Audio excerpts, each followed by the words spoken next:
பைந்தமிழ் சாரல் வழங்கும் அகஸ்தியரின் ஆக்கங்களில் முத்து குளித்தல் என்ற தலைப்பினூடாக இன்றைய நிகழ்வு இடம்பெறுகிறது.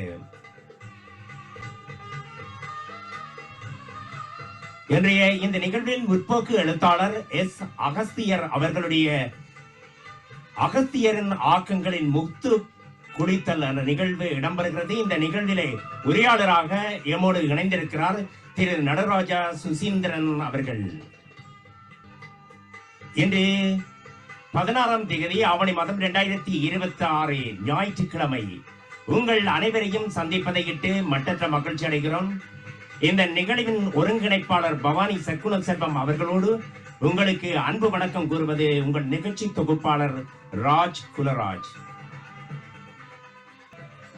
இன்றைய இந்த நிகழ்விலே கலந்து சிறப்பித்துக் கொண்டிருக்கின்ற கலை இலக்கிய நண்பர்கள், எழுத்தாளர்கள், பதிப்பாளர்கள் மற்றும் இன்றைய உரையாளராக கலந்து சிறப்பித்துக் கொண்டிருக்கின்ற திரு நடராஜா சுசீந்திரன் அவர்களையும்,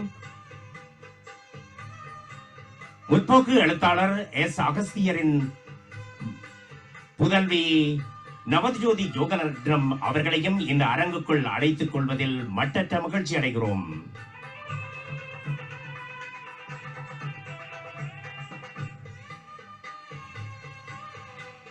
பைந்தமிழ் சாரல் வழங்கும் பல நிகழ்வுகளிலே இன்றைய தினம் நடைபெறுகின்ற நிகழ்ச்சி முற்போக்கு எழுத்தாளர் அகஸ்தியரின் ஆக்கங்களில் முத்து குளித்தல்.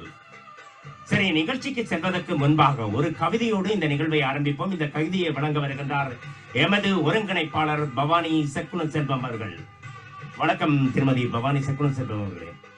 வணக்கம், அனைவருக்கும் அன்பார்ந்த வந்தனங்கள். தமிழ் மொழி வாழ்த்து.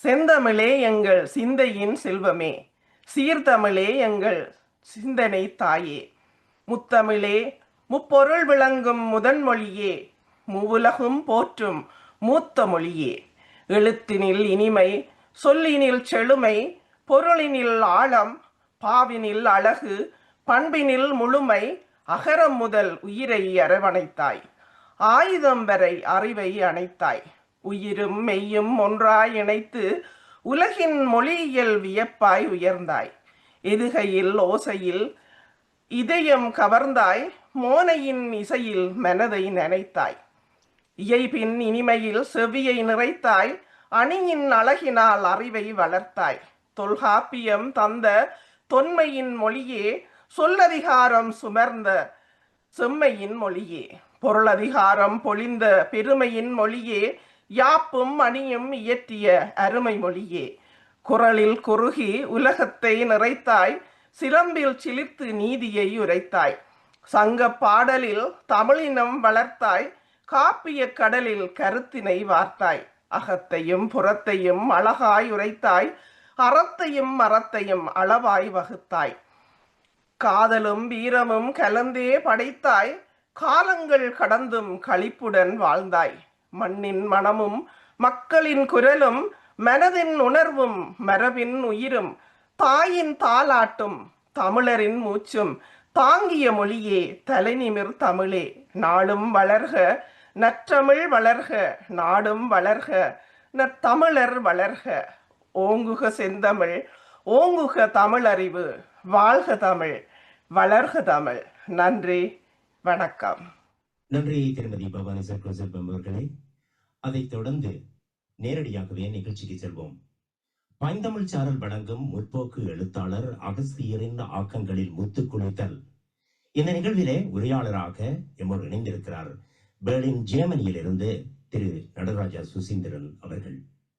முற்போக்கு எழுத்தாளர் எஸ் அகஸ்தியரின் வாழ்வும் பணிகளும். யாழ்ப்பாண மாவட்டத்தில் ஆனைக்கோட்டை கிராமத்தில் சபரிமுத்து அன்னம்மா தம்பதியினருக்கு 3வது மகனாக 29/8/1926 பிறந்தவர் எஸ் அகஸ்தியர். இந்த மாதத்தில் இந்த நடைபெறுகின்ற இந்த நிகழ்ச்சி சிறப்பு மிக்கது. ஏனெனில் அவரது நூற்றாண்டு இப்பொழுது மலர இருக்கிறது. 29/8/1926 பிறந்தவருக்கு இன்று இந்த மாதம் 29/8/2026 1995 டிசம்பர் மாதம் 8ஆம் தேதி பிரான்ஸ் நாட்டில் அவரது 69வது வயதில் அவரது சிந்தனை நிறுத்தப்பட்டது. மார்க்சிச தீவிர கம்யூனிஸ்டவாதியான அகஸ்தியரின் பூதவுடல் பாரிஸில் பெர்லாச் சேஸ் மைதானத்தில் தகனம் செய்யப்பட்டு அவரது அஸ்தி இன்று வரை பேணப்பட்டு வருகிறது. குர்து தேசிய விடுதலைக்காக போராடிய துருக்கி நாட்டு இஸ்மன் குனே என்ற சிறந்த திரைக்கலைஞனும் புதைக்கப்பட்ட இடம் அங்குதான். 2026 ஆண்டு அகஸ்தியரின் அவர்களின் நூற்றாண்டாகிய மலர்கிறது. இவ்வேளை அவரின் முற்போக்கு சிந்தனைகளில் எழுந்த அவரது வாழ்வும் எழுத்தும் அவரின் சமூக செயற்பாடுகளும் நினைவு கூறப்படுவது பொருத்தமானதாகும். இதற்கு முன்பதாக அவர் எழுதிய நாவல்கள், குறுநாவல்கள் பற்றி பார்ப்போம், சிறுகதைகள் என்பதை பற்றி பார்ப்போம். நாவலாக திருமணத்துக்காக ஒரு பெண் காத்திருக்கின்றாள், மண்ணில் தெரியாதொரு தோற்றம் இந்த நூலுக்கு இலங்கை சாகித்ய மண்டல பரிசு பெற்றது. எரிநெருப்பில் இடைபாதை இல்லை. அதைத் தொடர்ந்து குறுநாவல்களாக இருநூலினுள்ளே மகாகனம் பொருந்திய நரகத்தில் இருந்து கோபுரங்கள் சரிகின்றன, சிறுகதைகளாக அகஸ்தியர் கதைகள், மேய்ப்பர்கள் இந்த நூலுக்கு, இந்த சிறுகதைக்கு தமிழ்நாடு இலங்கை அரசின் சாகித்ய பரிசுகள் பெற்றது. இலங்கை அரசினால் இலக்கிய வித்தகர் விருது வழங்கி பொற்கொடி வழங்கப்பட்டது. எவளுக்கும் தாயாக விமர்சன நூல்களாக ஒரு நூற்றாண்டின் இரு தமிழ் நாவல்கள், கலை இலக்கியமும் வர்க்க நிலைப்பாடும், வாழ்க்கை வரலாறாக நாட்டுக்கூத்து கலாநிதி பூந்தான் ஜோசப்பு கலையுலக வாழ்க்கை வரலாறு, இதை யாழ்ப்பாணம் நவரச நாட்டுக்கூத்து கலாமன்றம் வெளியிட்டிருந்தது. இலங்கை சாகித்ய மண்டல பரிசு பெற்றது. கட்டுரைகளாக அகஸ்திய பதிவுகள், மானிட தரிசனங்கள், உணர்வோற்று உருவக சித்திரம், நீ இயக்க இயல் தத்துவ இலக்கியம், லெனினின் பாத சுவடுகளில் சுவடுகள் விவரண நவீனம் முதற் பதிப்பு வைகாசி மாதம் 2023 நெடியடி பரணி அச்சகத்தினால் வெளியிடப்பட்டது. 1953 ஆண்டு வில்லூன்றி மயானம் என்ற நாவல் அகஸ்தியரால் எழுதப்பட்டது. என் நாவல் பல்வேறு அச்சுறுத்தல்களை அவருக்கு ஏற்படுத்தியது. ஆனால் அவர் அதன் மத்தியில் எதற்கும் அடிபணியாது, தன் கொள்கை கருத்தியல் எதுவித மாற்றமும் செய்யாது, எரிநெருப்பில் இடைபாதை இல்லை என்ற மறுபெயரில் அந்நாவலை தமிழகத்தில் 1992 வெளியிட்டிருந்தார்.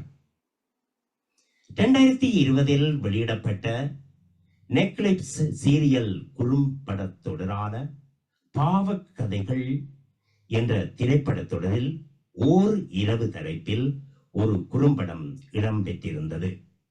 இந்த குறும்படத்தில் பிரகாஷ் ராஜ் தந்தையாகவும் சாயி பல்லவி மகளாகவும் நடித்த இக்குறும்படம் எஸ். அகத்தியரின் எரிநெருப்பில் இடைபாதை இல்லை என்ற நாவலில் அந்த நாவலின் அப்பட்டமான திரைப்பிரதியாக எனக்கு தோன்றியது.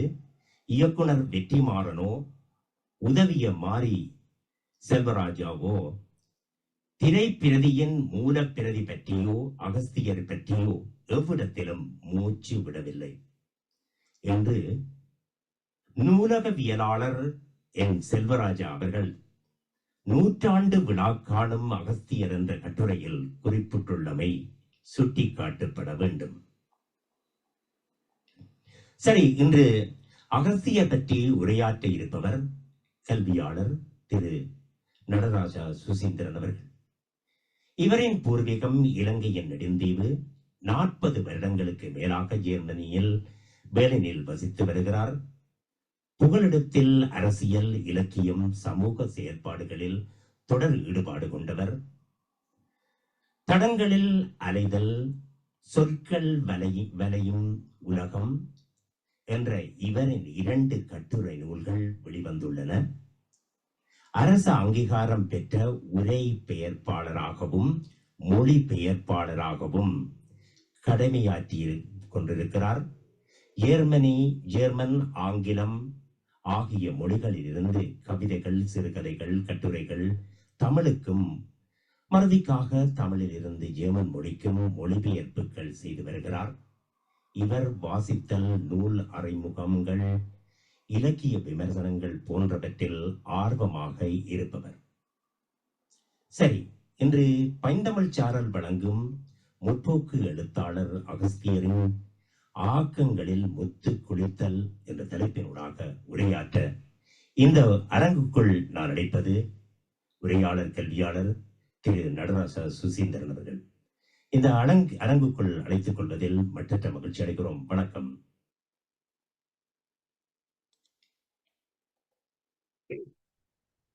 இந்த நிகழ்ச்சியை அவதானித்துக் கொண்டிருக்கின்ற திருமதி அகஸ்தியர் அவர்களே, இந்த நிகழ்வை ஏற்பாடு செய்த திருமதி எழுத்தாளர் பவானி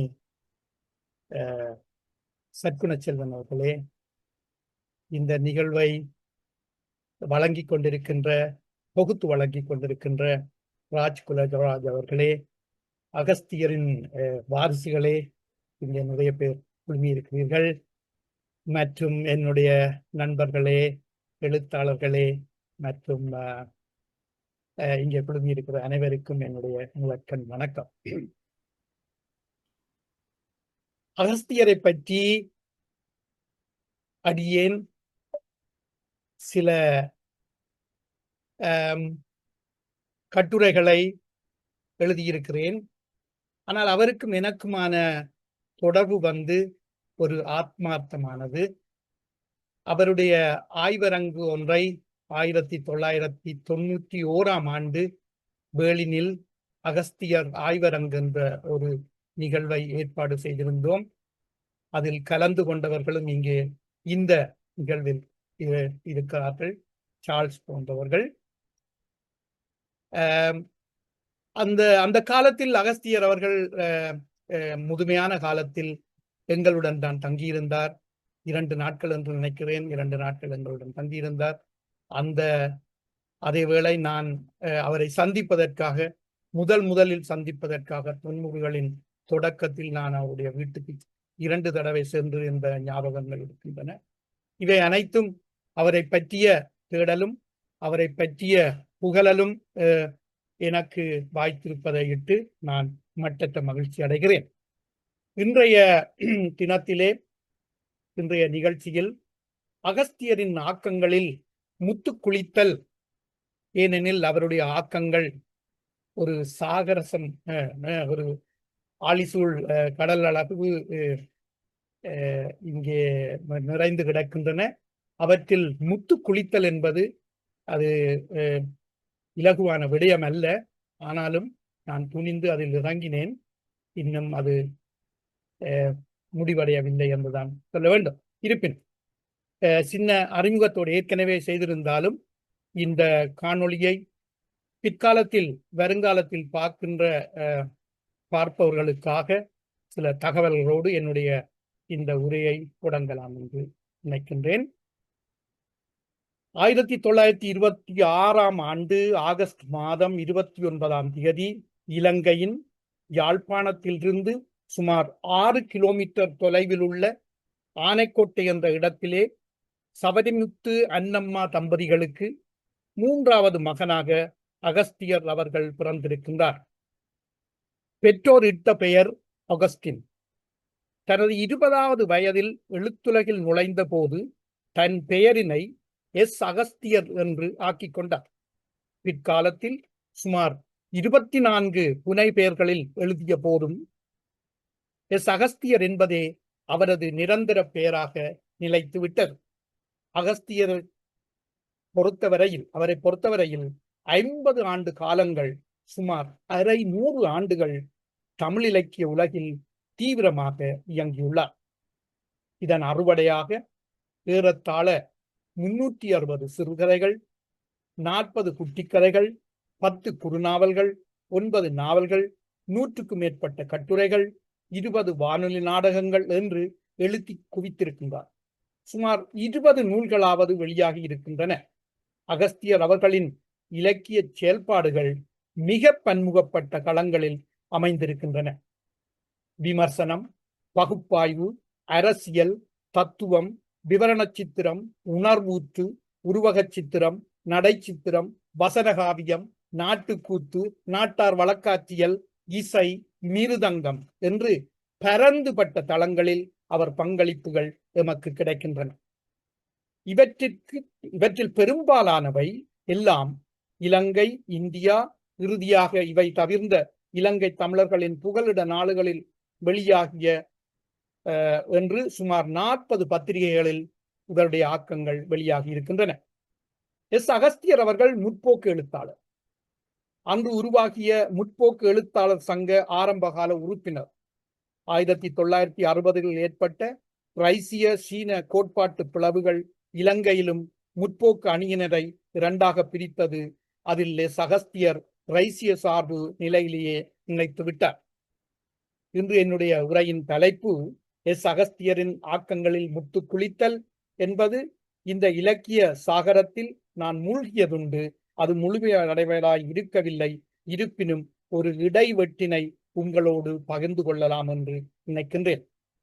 இந்த உரைக்காக அகஸ்தியர் கதைகள், மேய்ப்பர்கள், எரிநெருப்பில் இடைபாதை இல்லை, ஒரு நூற்றாண்டின் 2 தமிழ் நாவல்கள், லெனின் பாதச் சுவடுகளில், மானிட தரிசனங்கள் போன்ற அவரது நூல்களை முழுமையாகவும், கலை இலக்கியமும் வர்க்க நிலைப்பாடும், நாட்டுக்கூத்து கலாநிதி பூந்தான் யோசேப், நீ உணர்வூற்று உருவக சித்திரம் போன்ற நூல்களை சுமாராகவும் படித்தேன். இவற்றிலிருந்து இனிவரும் எனது உரையினை ஒழுங்கமைவு செய்ய முயற்சிக்கின்றேன். முதலில் சிறுகதைகள். அகஸ்தியர் அவர்கள் ஒரு சிறுகதை பிரியர். அதிலும் யதார்த்தவாத சிறுகதையாளர். அவரது கட்டுரைகள், நேர்காணல்கள் போன்றவற்றில் தனது ஆதர்ச எழுத்தாளர்களில் முதலாவதாக மாக்சிம் கார்கியை குறிப்பிடுவார். முருகையனின் பார்வையில் எஸ். அகஸ்தியரின் எழுத்துக்கள் சில வேளைகளில் லாசார போலவும் மௌனி போலவும் இருக்கின்றன என்பார். எனக்கு அவர் கு. அழகிரிசாமியின் எழுத்துக்களோடு நெருங்கி வருவதாகப்படுகின்றது. அதேவேளை பாராவினுடைய எழுத்துக்களில் பா. ராமசாமி என்கின்ற காந்தியவாதி, பாரதி சரித்திரத்தை எழுதியவர் பாரா. ஒரு காலத்தில் இலங்கையின் வீரகேசரி பத்திரிகையின் ஆசிரியராக இருந்தவர். அவருடைய எழுத்துக்களிலும் இவருக்கு மிகுந்த ஈடுபாடு உள்ளது என்பது தெரிய வருகின்றது.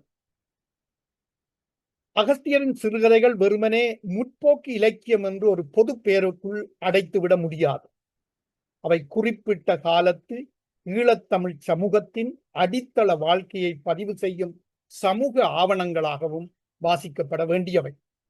அத்தோடு மக்களின் பேசு மொழி, பிராந்தியங்களுக்கே உரிய பிரத்யேக பேச்சு மொழி போன்றவற்றை தன் கதாபாத்திரங்கள் ஊடாக பதிவு செய்து சேமித்து வைத்திருக்கிறார். 50 வருட இலக்கிய அனுபவத்தின் திரட்சியை விசும்பின் தேக்கமாக வைத்துவிட்டு சென்றிருக்கின்றார்.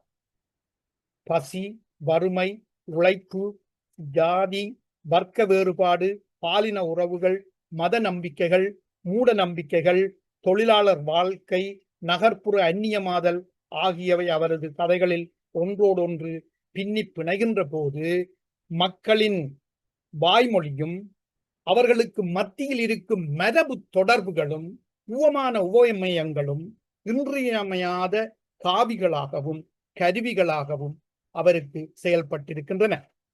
கதைகளுக்கு அவை மிக்க பலமாக, அதேவேளை கட்டுரைகள் என்று வரும்போது அதுவே பலவீனமாகவும் இருப்பதை நான் கண்டிருக்கின்றேன்.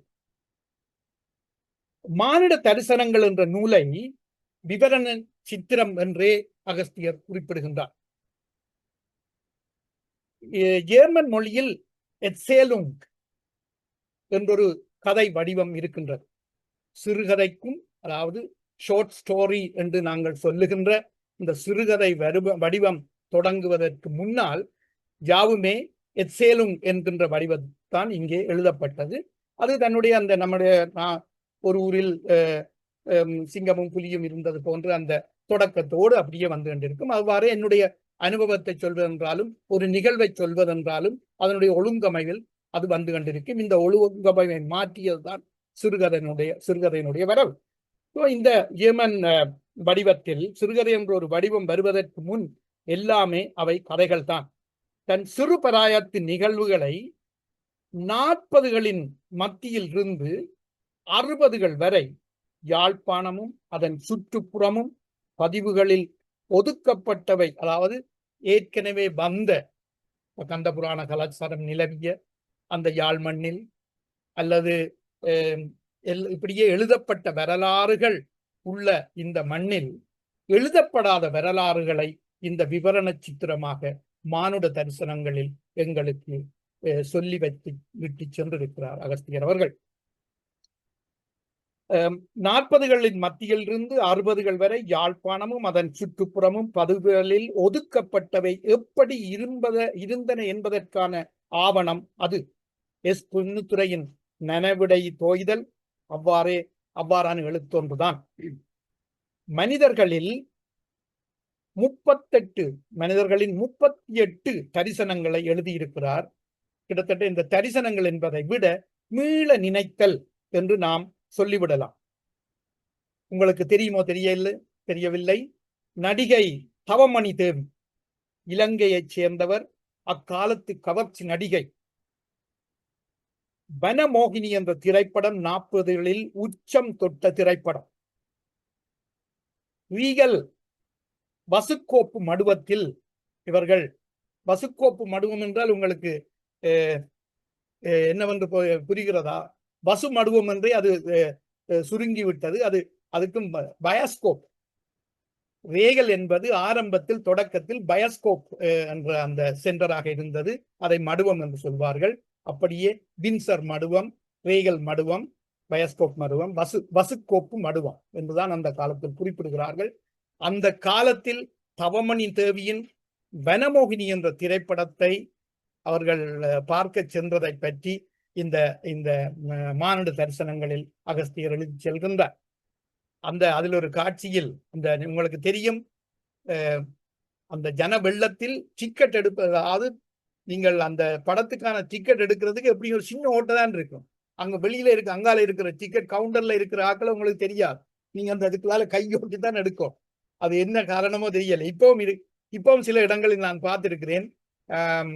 அப்படித்தான் ஒரு ஓட்டை இருக்கும். அந்த ஓட்டைக்குள்ள தான் விடுவோம். ஸோ இதையெல்லாம் மிக நுணுக்கமாக படம் பிடித்தது போல அவர் அதில் முக்கியமான என்னென்றால், தவமணி தேவி அந்த வனமோகினியில் ஒரு கவர்ச்சி நடிகையாக ஊஞ்சல் ஆடிக்கொண்டிருக்கிறார். இவர்களுடைய நண்பர் நெடுவல் நடராஜா அந்த கேலரியில் படம் பார்த்து கொண்டிருக்கிறோம்.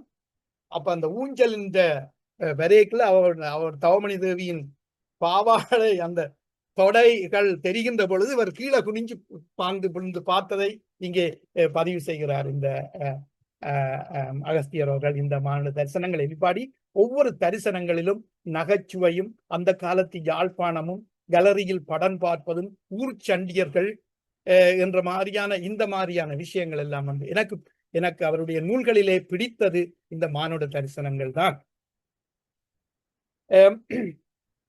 ரீகல் வசுக்கோப்பு மடுவத்தில் இவரது சகா கலரியில் இருந்து படம் பார்க்கின்றார். தவமணி தேவி ஊஞ்சல் ஆடுகிறார். அவருடைய பாவாடை சற்றே மேலெழும்பும் பொழுது இவருடைய சகா கீழே குனிந்து பார்த்ததை இங்கே குறிப்பிடுகின்றார். உங்களுக்கு தெரியும், இந்த ஊர்ச்சண்டியர்கள் நான் நினைக்கிறேன் 1970கள் வரை புகழ் பெற்றிருந்தார்கள்.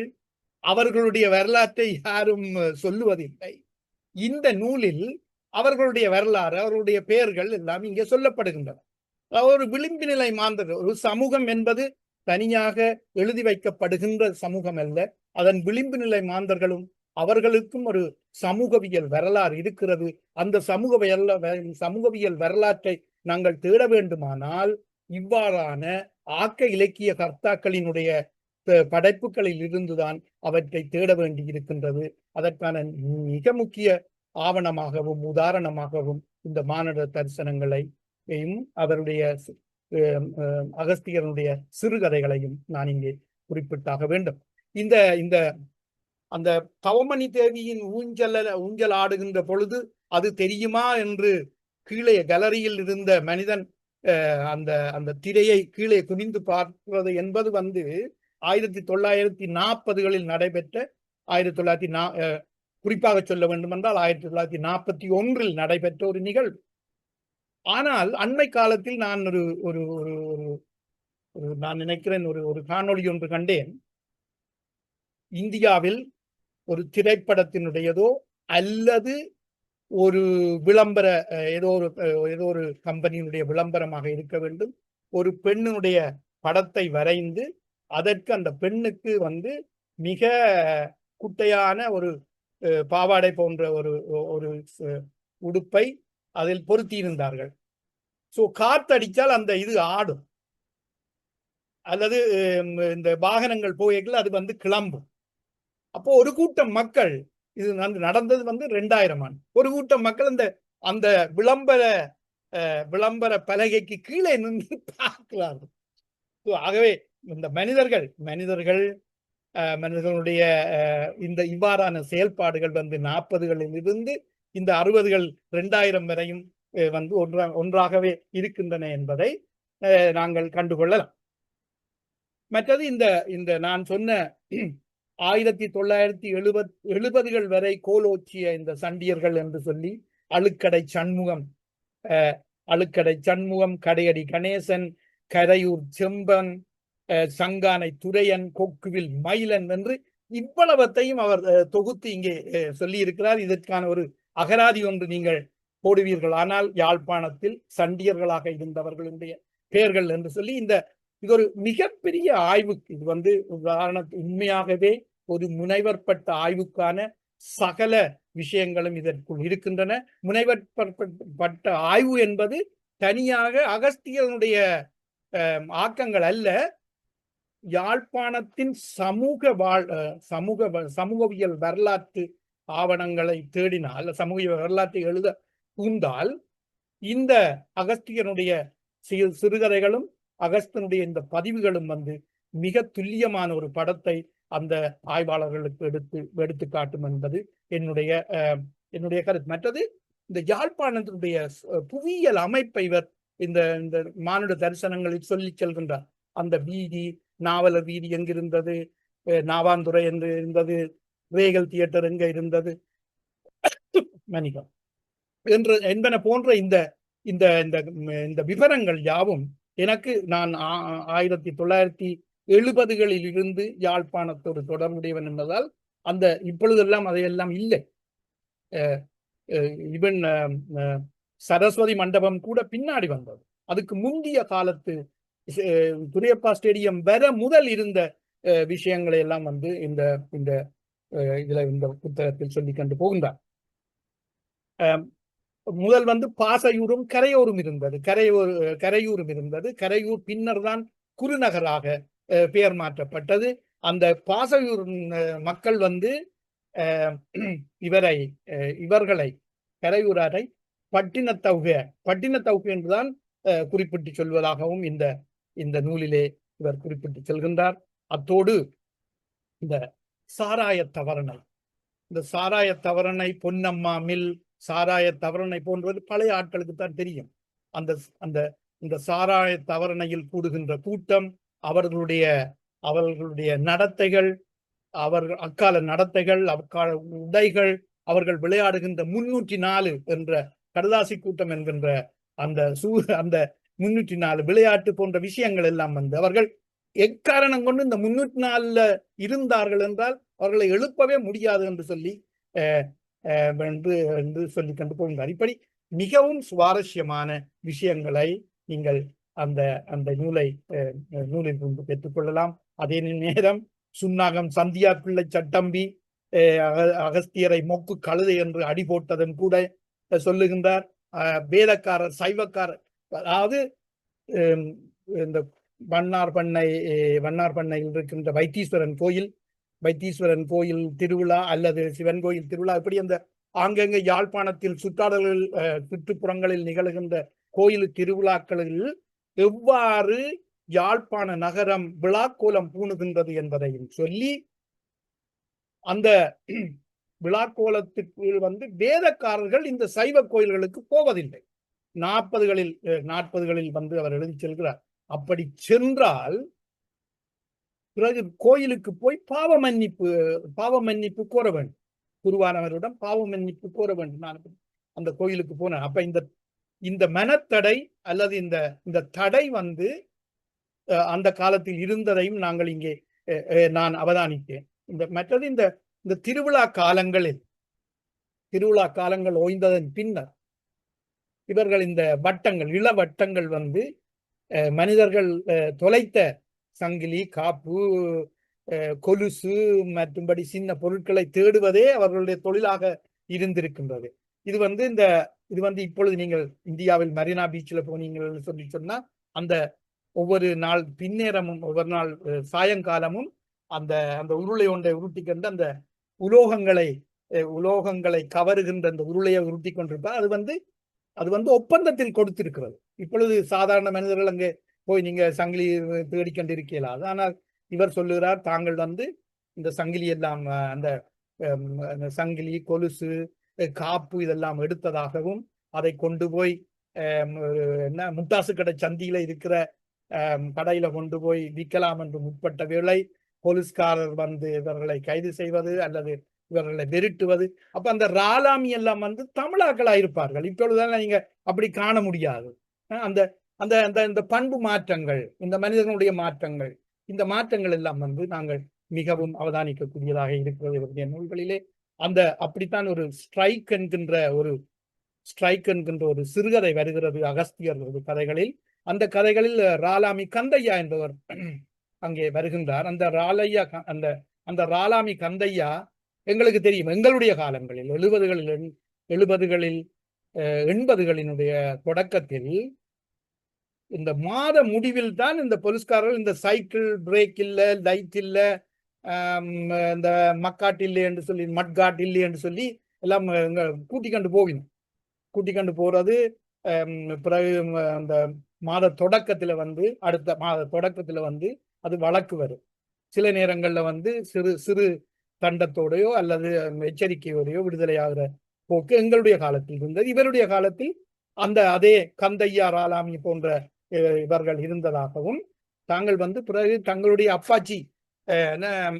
அப்பாச்சி போன்ற ஆட்கள்கிட்ட சில கிளவிகள் இந்த நகையை பெற்று இவர்களுக்கு காசு கொடுக்க கூடும் என்று சொல்லியும் இதெல்லாம் இந்த மாதிரியான விஷயங்கள் எல்லாம் சொல்லிக் கொண்டு போகின்றார்.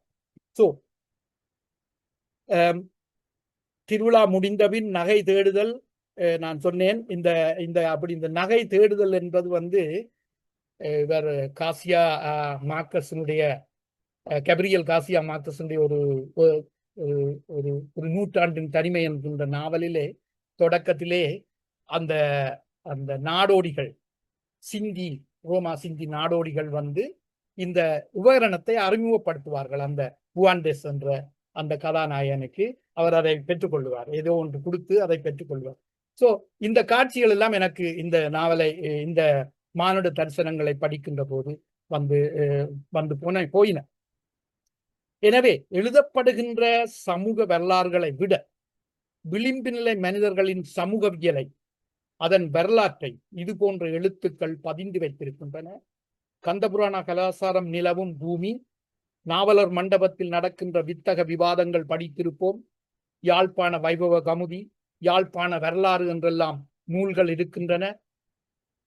ஆனால் இவையும் மிகவும் ஆழமாகவும் படித்து ஆயப்பட வேண்டியவை என்பது என்னுடைய கருத்து. அகஸ்தியரின் குறிப்பிடத்தக்க சிறுகதைகளாக கொக்குத்தவம் என்பது, இவர் அடிக்கடி இந்த கொக்குத்தவம் இருக்கிறது என்ற அந்த தொடரை இவர் பல்வேறு இடங்களில் உபயோகப்படுத்துகின்றார். இந்த கொக்குத்தவம் என்பது இந்த கொக்குத்தவம் காத்திருத்தல், மிக அமைதியாகவும் மௌனமாகவும் எந்த விதமான ஊர்களும் இல்லாமல் காத்திருத்தல், அந்த அந்த தன்னுடைய இறைக்காக காத்திருத்தல் என்ற அந்த நல்ல படிமத்தை எங்களுக்கு அகஸ்தியர் தருகிறார். அதுல இந்த இந்த கொக்கு தவம் என்பது இந்த மீனவர் சமூகத்தில் இருக்கின்ற உள் முரண்பாடுகள், அதாவது உள் முரண்பாடுகளை எப்படி இந்த இடைத்தரகர்கள், கற்றவர்கள் என்பவர்கள், பதவியில் இருப்பவர்கள் என்பவர்கள், ஆபத்தாந்தவர்கள் போன்று பாவலா காட்டுவோர்கள், பாவனை காட்டுவோர்கள் எவ்வாறு இந்த மக்களுடைய அறியாமையை, அதாவது இந்த சட்டம் என்பது இருட்டறை என்று சொல்வார்கள், அந்த அந்த இடத்துக்கு நாங்கள் போக முடியாது. காஃப்காவுடைய சட்டத்தின் முன்னால் என்கின்ற அந்த சிறுகதையோடு நீங்கள் ஒப்பிட்டு பார்த்தீர்கள் என்றால், இந்த சட்டம் என்பது இந்த மக்களுக்கு இந்த மக்கள் அணுக முடியாத ஒன்றாக இருக்கும். அந்த அறியாமையை பாவித்து எப்படி இந்த சுரண்டலை அவர்கள் சேர்க்கின்ற காசை எப்படி அவர் கையகப்படுத்த பார்க்கின்றார் என்பதை இந்த அந்த அந்த சிறுகதையில் அவர் சொல்லி போகின்றார். அடுத்தது தவிர்ப்பு என்கின்ற ஒரு சிறிய கதை. அதிலே துரையப்பன், சின்னத்தங்கம் என்கின்ற 2 ஏழைகள், அன்றாடம் காட்சிகள். கூலி வேலைக்கு போகின்ற துரையப்பன், கூலி வேலைக்கு போனால் உங்களுடைய உடல் கெட்டு, உங்களுடைய ஆரோக்கியம் பெற்று குக்கென்று இருமுகின்ற அந்த அவர்களும் வாழத்தான் வேண்டும். ஆனால் அவர்கள் அவர் தன்னுடைய உடல் தேவை, அவர் உணர்ச்சி வசப்படுகிறார். ஆனால் ஏற்கனவே பிள்ளைகள் இருக்கின்றன, பிள்ளைகள் பட்டினியில் உழல்கின்றன, குடும்பம் பட்டினியில் உழல்கின்றது, எந்த வருமானமும் இல்லை. ஆனாலும் உங்களுடைய உடலின் தேவையை பூர்த்தியாக்க வேண்டித்தான் இருக்கின்றது.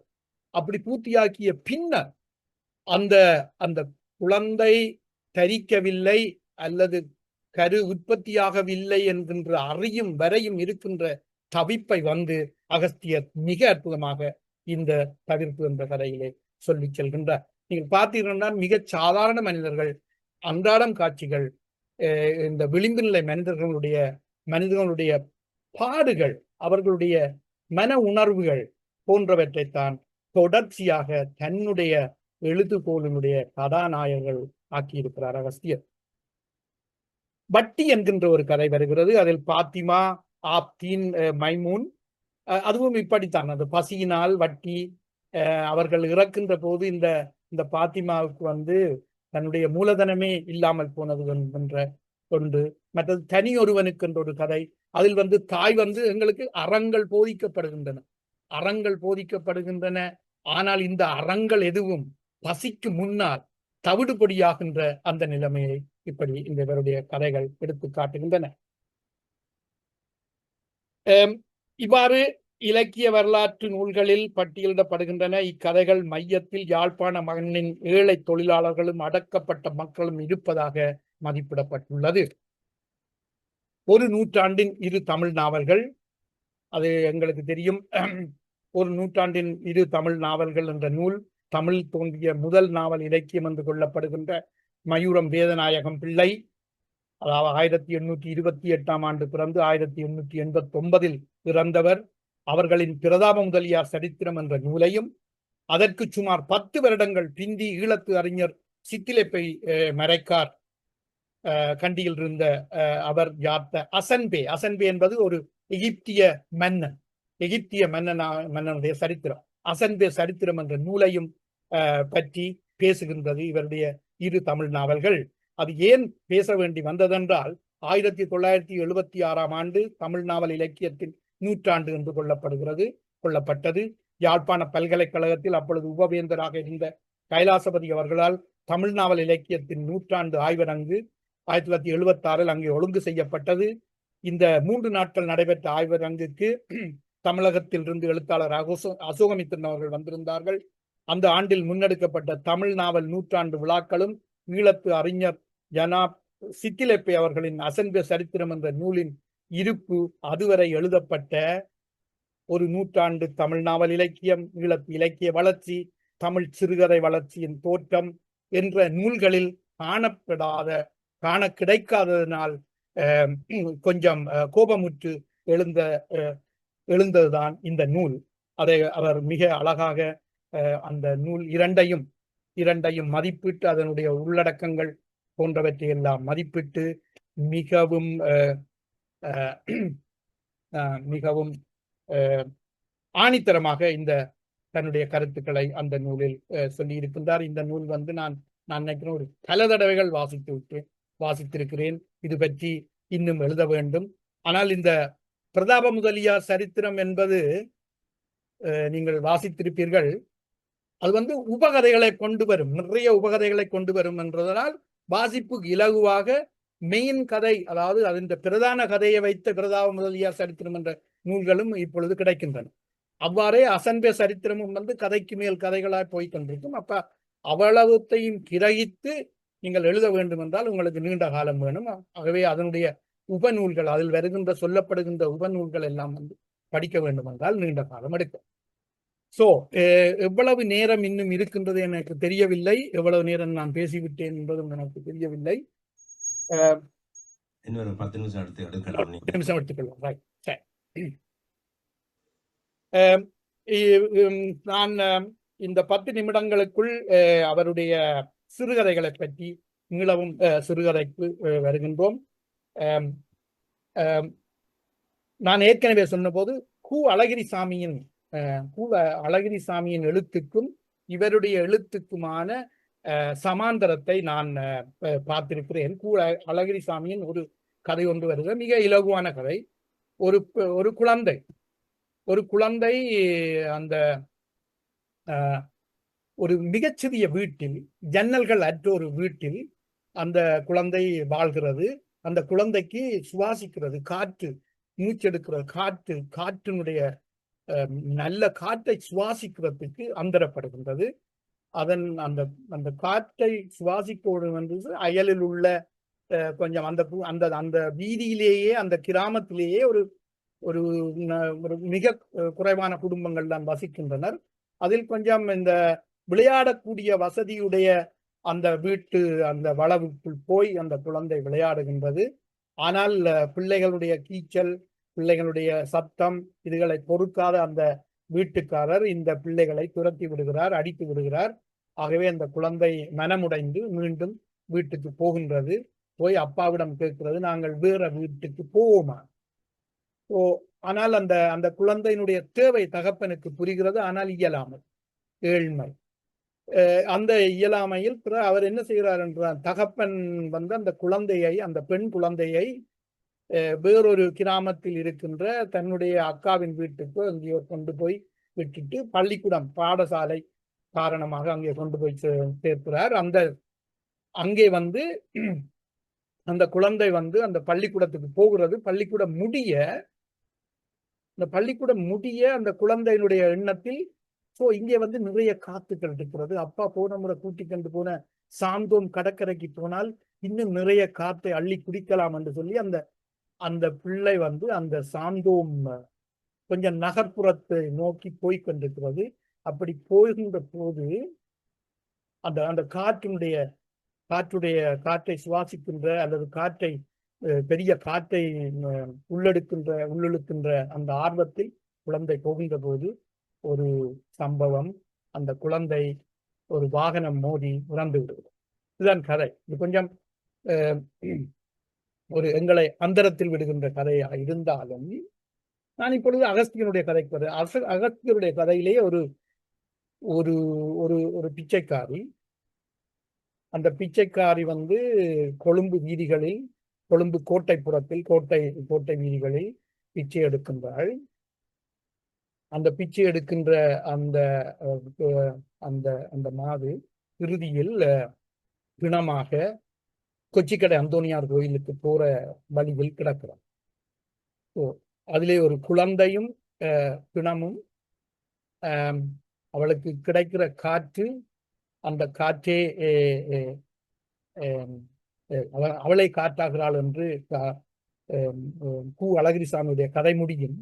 இங்கே பிச்சைக்காரி, எதுவுமற்ற பிச்சைக்காரி அந்த அந்த பிணமாக கிடக்கிறாள். ரெண்டும் கிட்டத்தட்ட இந்த ஏழைகளுடைய முடிவு, ஏதிலிகளுடைய முடிவு இப்படித்தான் என்பதை இந்த இந்த கதைகளில் காணும்.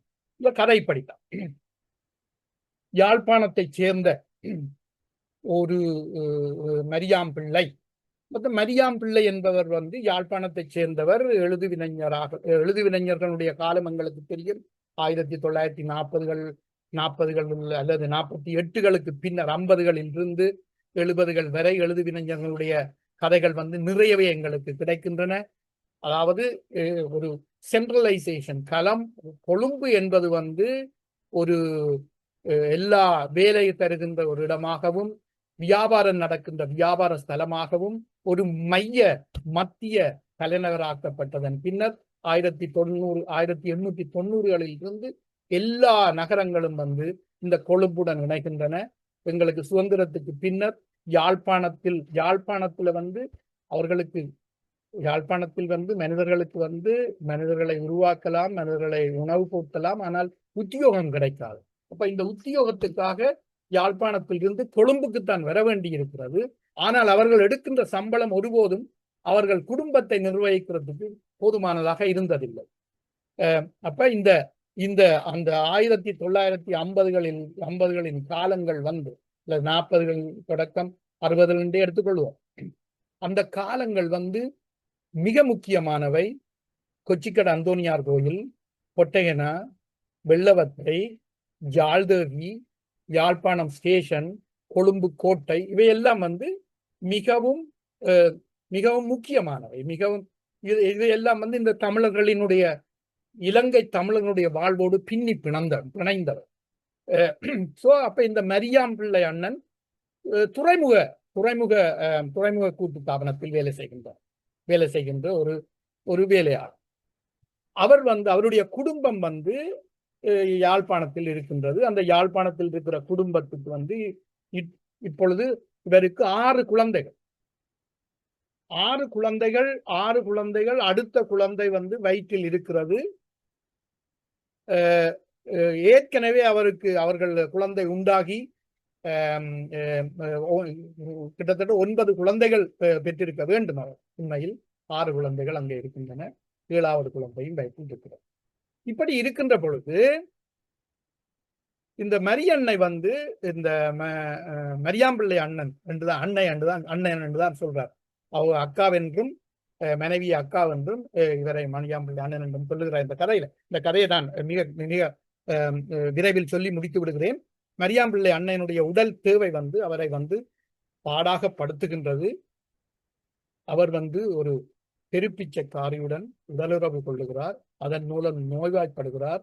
அந்த நோய் மனைவிக்கும் தொற்றி அந்த பிறந்த குழந்தைக்கும் தொற்றி விடுகிறது. ஆனால் இவர் அந்த மரியாம்பிள்ளை அண்ணன் ஒரு பக்திமான், அசல் யாழ்ப்பாணி. தன்னுடைய கடமையை, அதாவது தகப்பன் என்ற கடமையை சரிவரச் செய்வோர், கணவன் என்கின்ற கடமையை சரிவரச் செய்வோர், அவரை பற்றிய ஒரு சொல்றது ஒரு எதிர்மறையான பிம்பத்தை அகஸ்தியர்களிடத்தில் ஏற்படுத்தவில்லை. அதே மாதிரி இவர் உடலுறவு கொள்ளுகின்ற பிச்சைக்காரியின் மீது எங்களுக்கு பரிவுதான் வருகின்றது. அப்ப அவருடைய கண்களுக்கு தொடக்கத்தில் ஒரு யாழ்ப்பாண மனிதனுக்கு இருக்கின்ற அருவெருப்பான காட்சிகளை இந்த மொழியில் கொண்டு வாரார். அவளே தன்னுடைய உடல் தேவையை பூர்த்தி செய்கின்ற பொழுது அந்த பண்பு மாற்றம், அந்த மொழி மாற்றத்தை மிக அழகாக அகஸ்தியர் இங்கே சொல்லிவிடுகின்றார். அவர் நேர்த்தி வைக்கிறார். இந்த குழந்தையும் தாயும் சுகம் பெற வேண்டும் என்று நேர்த்தி வைக்கிறார். அந்த நேர்த்திக்காக இவ்வளவு மெழுகுதிரி கொளுத்துவேன் என்று சொல்லி கொச்சிக்கடை அந்தோனியாரிடம் வேண்டி விட்டு இந்த மெழுகுதிரியை கொண்டு அவர் போகின்ற வழியிலே இவருடைய இச்சையை தீர்த்த அந்த பிச்சைக்காரி குழுக்கள் நெளியும் பிணமாக தேடுவாருக்கு அங்கே கிடக்கிறார். அன்று அவரால் வேலைக்கு போக முடியவில்லை என்று இந்த கதை முடிகிறது. எங்களுக்கு இந்த கதையை பற்றி நிறையவே சொல்லலாம். தொடர்ந்து பேசுவோம் என்று நினைக்கிறேன். இந்த அந்த அகஸ்தியருடைய மொழியும் அந்த அந்த கதாபாத்திரம் அந்த அந்த சந்தர்ப்பங்களுக்கு ஏற்ப அந்த அந்த மொழி எப்படி மாறுகிறது என்பதும் ஒரு வசைச்சொல் அகராதி ஒன்று நாங்கள் யாழ்ப்பாணத்தில் அல்லது தமிழில் வழங்குகின்ற வசை சொற்கள் என்கின்ற ஒரு அகராதி ஒன்று தயாரிப்போம். ஆனால் நிச்சயமாக அகஸ்தியனுடைய அத்தனை சிறுகதைகளில் இருந்தும் ஒரு கூட்டம் சொற்களை நாங்கள் தேர்வு செய்யலாம் என்று சொல்லி, இவ்வளவு பொக்கிஷங்களை எங்களுக்கு அள்ளித்தந்த அகஸ்தியர் போற்றப்பட வேண்டும். அவருடைய ஆக்கங்கள் ஒட்டுமொத்தமாக தேர்ந்தெடுத்து சேமித்து அவை அனைத்தும் ஒரு புத்தகமாக கொள்ளப்பட வேண்டும். அதை அவருடைய வாரிசுகளும் அவரை பின்பற்றுபவர்களும் செய்ய வேண்டும். அந்த பெரிய கடமை எங்கள் முன்னால் விதிக்கப்பட்டிருக்கிறது என்பதையும் கூறி, இந்த அகஸ்தியரை பெற்றோராக தகப்பனாக பெற்ற பிள்ளைகளுக்கும் கணவனாக பெற்ற அவருடைய மனைவிக்கும் என்னுடைய அன்பை தெரிவித்து இந்த உரையை முடித்துக் கொள்கிறேன். நன்றி. நன்றி. இன்றைய தினம் இந்த அகஸ்தியரின் ஆக்கங்களில் முத்துக்குளித்தல் அந்த தலைப்பினூடாக உரையாற்றிய திரு நடராஜா சுசீந்திரன் அவர்களுக்கு பைந்தமிழ் சாரல் சார்பிலே எமது மனமார்ந்த நன்றியை தெரிவித்துக் கொள்கிறோம். நீங்கள் ஒருவரே உரையாளராக இருந்த காரணத்தினால் கூடுதலான நேரம் தந்தோம். மிகவும் அருமையாக இருந்தது. கலந்துரையாடலுக்கு செல்வதற்கு முன்பால் ஒரு குறிப்பொன்று, அகஸ்தியரின் இறுதியில் அவருடைய அந்த பூத உடல் தகனம் செய்யப்படுகின்ற போது கிரிகைகள் சமய முறைப்படி நடக்கவில்லை. எழுத்தாளர்கள் நண்பர்கள் முன்னிக்க அந்த அவருடைய பூதோட நிகழ்ந்த கிரிகைகள் நடந்ததாக, சமய முறைப்படி நடக்காமல் நடந்ததாக எனக்கு தகவல் கூறியிருந்தார்கள். அதுவும் ஒரு வித்தியாசமாக இருந்தது. அதோடு நீங்கள் குறிப்பிடுகின்ற போது பலவற்றை அறியக்கூடியதாக இருந்தது. இந்த கள்ளுக்கோட்டில் அனுபவம் எனக்கும் உண்டு. நானும் பார்த்திருக்கிறேன். குடிப்பதற்காக செல்லவில்லை, அங்கு இருந்தவர்களை பார்ப்பதற்காக சென்ற போது அந்த 304 என்று சொன்னீர்கள் இல்லையா, அந்த காட் விளையாடுறது, அதையெல்லாம் நான் பார்த்திருக்கிறேன். அவர்களை அந்த நேரம் குழப்பவே முடியாது. அவர்களுக்கு அதுக்கு மேல கோபம் வரும். அப்படி தான் ஒரு நாட்டுக்கே எடுத்து சென்று அருமையாக அந்த கதைகளை சொன்னீர்கள். நன்றி. அடுத்ததாக உங்களுக்கு நன்றியோ அல்லது தெரிவிப்பதற்கு இறுதியாக நான் நவஜோதி யோகரண்டமிடத்தை செல்ல இருக்கிறேன். அதற்கு முன்பதாக முதல் நான் மற்றவர்கள், அவர் திருமதி அகஸ்தியர் அவர்கள் அவருடைய மற்றவர்கள் வந்திருப்பது எனக்கு தெரியவில்லை. அவர்களையும் இந்த அரங்குக்குள்ளே அழைக்க மறந்துவிட்டேன். உங்களை இப்போது அழைத்துக் கொள்கிறேன். நன்றி. அடுத்ததாக நாம் இந்த கலந்துரையாடலுக்கு செல்ல இருக்கிறோம். ஒவ்வொருவருக்கும் 3 நிமிடங்களுக்கு மேலே என்னால் தர முடியாது. 2 அல்லது 3 நிமிடத்துக்கு மேல் எடுத்துக்கொள்ளாதீர்கள். உங்களுடைய கை சமிக்கைகளை நீங்கள் காண்பிப்பீர்களானால் உங்களை ஒவ்வொருவரையும் அழைக்கக்கூடியதாக இருக்கும். முதலாவதாக ஆஸ்திரேலியாவிலிருந்து நேரமாக காத்துக் கொண்டிருக்கும் அங்கத்தை நேரத்தை கருத்தில் கொண்டு தாமரை செல்வி அவர்களை இந்த அரங்குக்குள் அழைத்துக் கொள்கிறேன். வணக்கம். வணக்கம். அனைவருக்கும் வணக்கம். இன்றைக்கு அகஸ்தியர் அவர்களை கொண்டாடுகின்ற ஒரு நிகழ்வாக அமைந்திருக்கிறது. ஏனெனில் ஒரு ஈழத்தமிழ் இலக்கியத்தில் ஒரு மிக பெரும் ஆளுமை அவர். இப்ப அவர் எத்தனையோ பேர்களுக்கு ஒரு முன்னோடியாக திகழ்ந்தவர். நாங்கள் எழுத ஆரம்பித்த காலத்திலேயே அவர் மிகவும் ஒரு முக்கியமான ஒரு எழுத்தாளராக இருந்தவர். அவருடைய எழுத்துக்களை நான் அந்த வயசில் படித்திருக்கிறேன். எனக்கு இன்றைக்கு ஒரு சிறப்புரையாற்றிய திரு நடராஜா சுசீந்திரன் அவர்கள் இந்த ஒவ்வொரு கதையையும் சொல்ல சொல்ல அப்படியே எனக்கு அந்த மனதுக்குள்ள நான் இதை படித்தேனா என்ற ஒரு நினைவு மறுபடி வந்து கொண்டே இருந்தது. என்றால் அவருடைய அந்த வீர சிரிப்பிரஸ்திரம் எல்லாம் நான் வாசித்திருக்கிறேன். உண்மையிலே அவருடைய எழுத்துக்களை பற்றி இவர் சொல்லும் பொழுதுதான் நாங்கள் எவ்வளவு எங்களுடைய முன்னோடிகளை, நாங்கள் எவ்வளவு பெரிய ஒரு ஆளுமைகளை நாங்கள் பெற்றிருக்கிறோம் என்பது புரிகிறது. இன்றைக்கு அவர்களுடைய எழுத்துக்களும் அவர்களுடைய வாழ்வும் இந்த இலக்கியத்துக்காக அவர்கள் செய்த அந்த பங்களிப்பையும் இப்படி பேசுவதன் மூலம், இப்ப இளைய தலைமுறைகள் அறிந்து கொள்வதற்காக இப்படி பேசுவதன் மூலம் அவர்கள் கொண்டாடப்படுகிறார்கள். அப்படியான ஒரு நிகழ்வை, ஒரு காலத்துக்கு அவசியமான ஒரு நிகழ்வை அவருடைய பிள்ளைகள் முன்னின்று இதை நடத்த முன்வந்ததற்கும் அதற்கு களம் அமைத்து கொடுத்த பைந்தமிழ்ச்சாரல் ஒருங்கிணைப்பாளர், தொகுப்பாளரில் அனைவருக்கும் உண்மையில நாங்கள் இந்த இலக்கிய உலகம் நன்றி சொல்ல கடமைப்பட்டிருக்கிறது.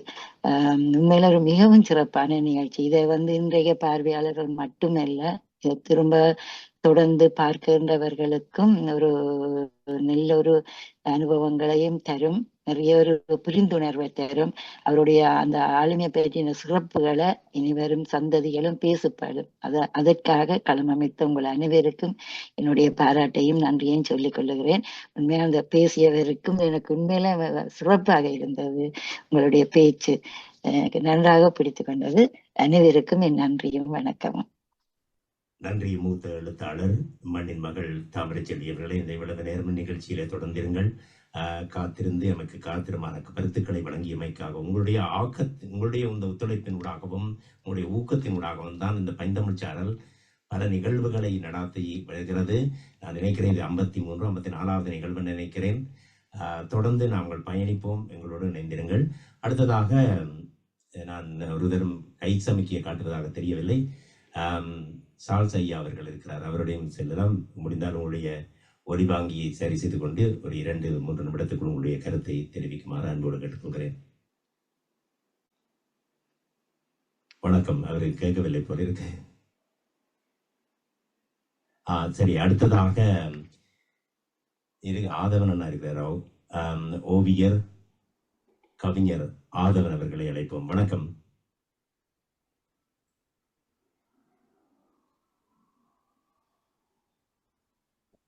வணக்கம்.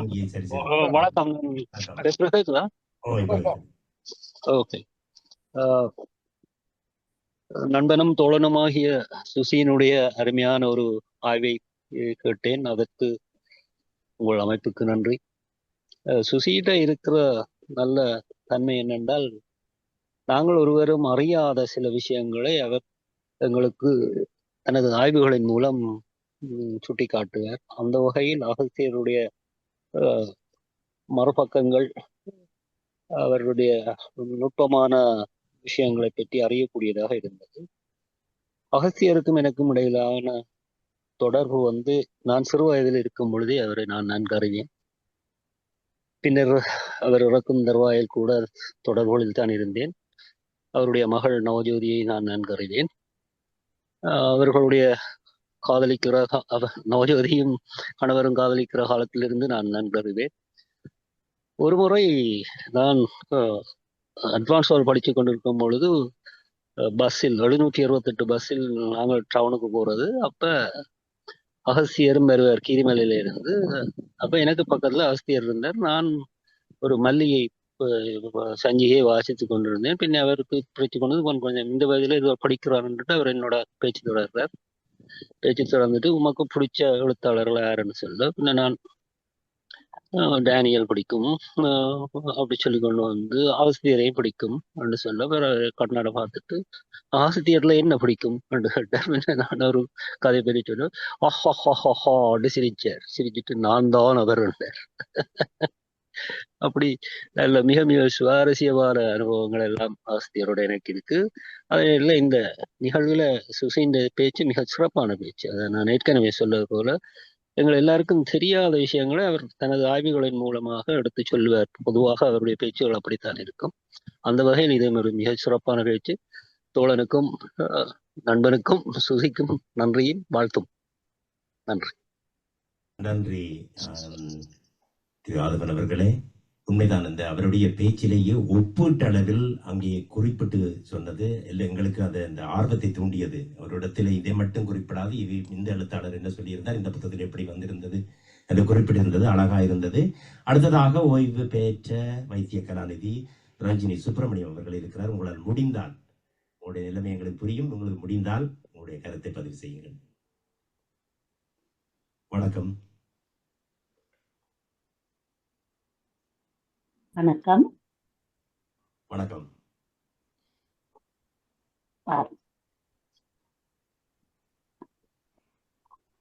சொல்லுங்க. ஒளிவாங்கியத்தை சரி செய்கிறானே, உங்களுடைய ஒளிவாங்கியை சரி செய்துங்க, சொல்லுங்கள்.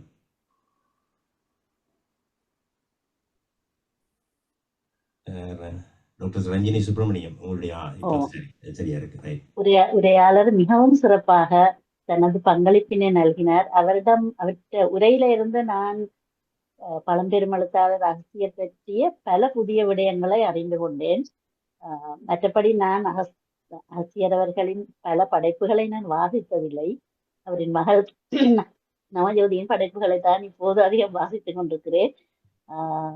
எனக்கு உரையாளரின் உரைதான் உண்மையின்படி மிகவும் பாராட்டப்பட வேண்டிய விடயமாக தெரிகிறது. மிகவும் சுவாரஸ்யமாக தனது பங்களிப்பினை செய்தார். அனைவருக்கும் நல்வாழ்த்துக்கள். நன்றி நன்றி டாக்டர் ரஞ்சினி சுப்பிரமணியம் அவர்களே, உங்களுடைய குறிப்பிட்ட கருத்துக்கு நன்றி. அடுத்ததாக சார்ல்ஸ் அவர்கள் இணைப்பில் இருக்கிறார். வணக்கம் ஐயா, உங்களுடைய கருத்தை நீங்கள் பதிவு செய்யலாம். உங்களுடைய ஒலிவாங்கியை சரி செய்து கொண்டு பாருங்கள்.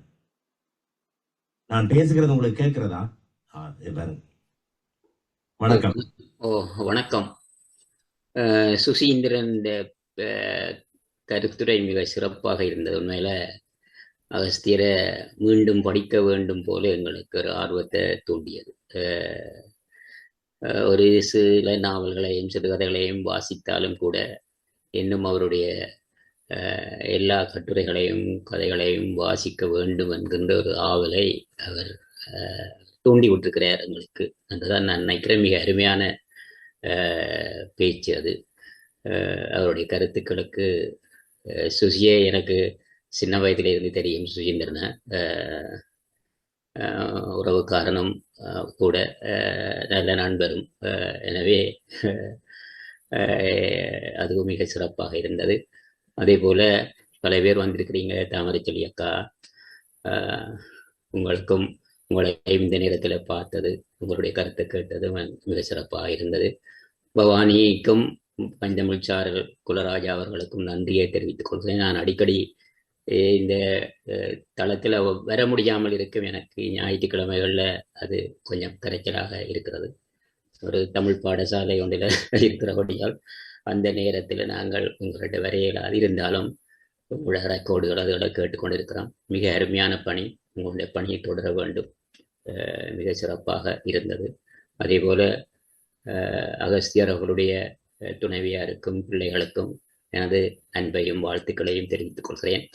சுசி ஏற்கனவே குறிப்பிட்டது போல பேர்னியில் நடந்த அகஸ்தியருடைய அந்த விழாவுக்கு நானும் போயிருந்தேன். அது ஒரு மிக சிறப்பான விழா.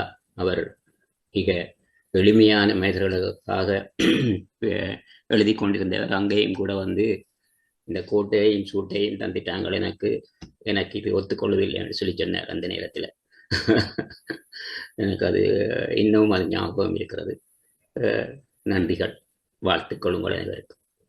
நன்றி நன்றி, அருமையான கருத்துக்கு நன்றி. நாங்கள் இதை பதிவேற்றம் வலையொலி தளத்திலே பதிவேற்றம் செய்து கொண்டு வருகிறோம். நீங்கள் அதை பார்த்து வருகிறீர்கள். தொடர்ந்து வர முடியாவிட்டாலும் அதை பார்க்க வேண்டும் என்பதுதான் நமது நோக்கம். சரி, அடுத்ததாக திரு மனோ அவர்கள் இங்கு இணைப்பில் இருக்கிறார். உங்களை முடிந்தால் உங்களுடைய கருத்தை பதிவு செய்யுங்கள். வணக்கம்.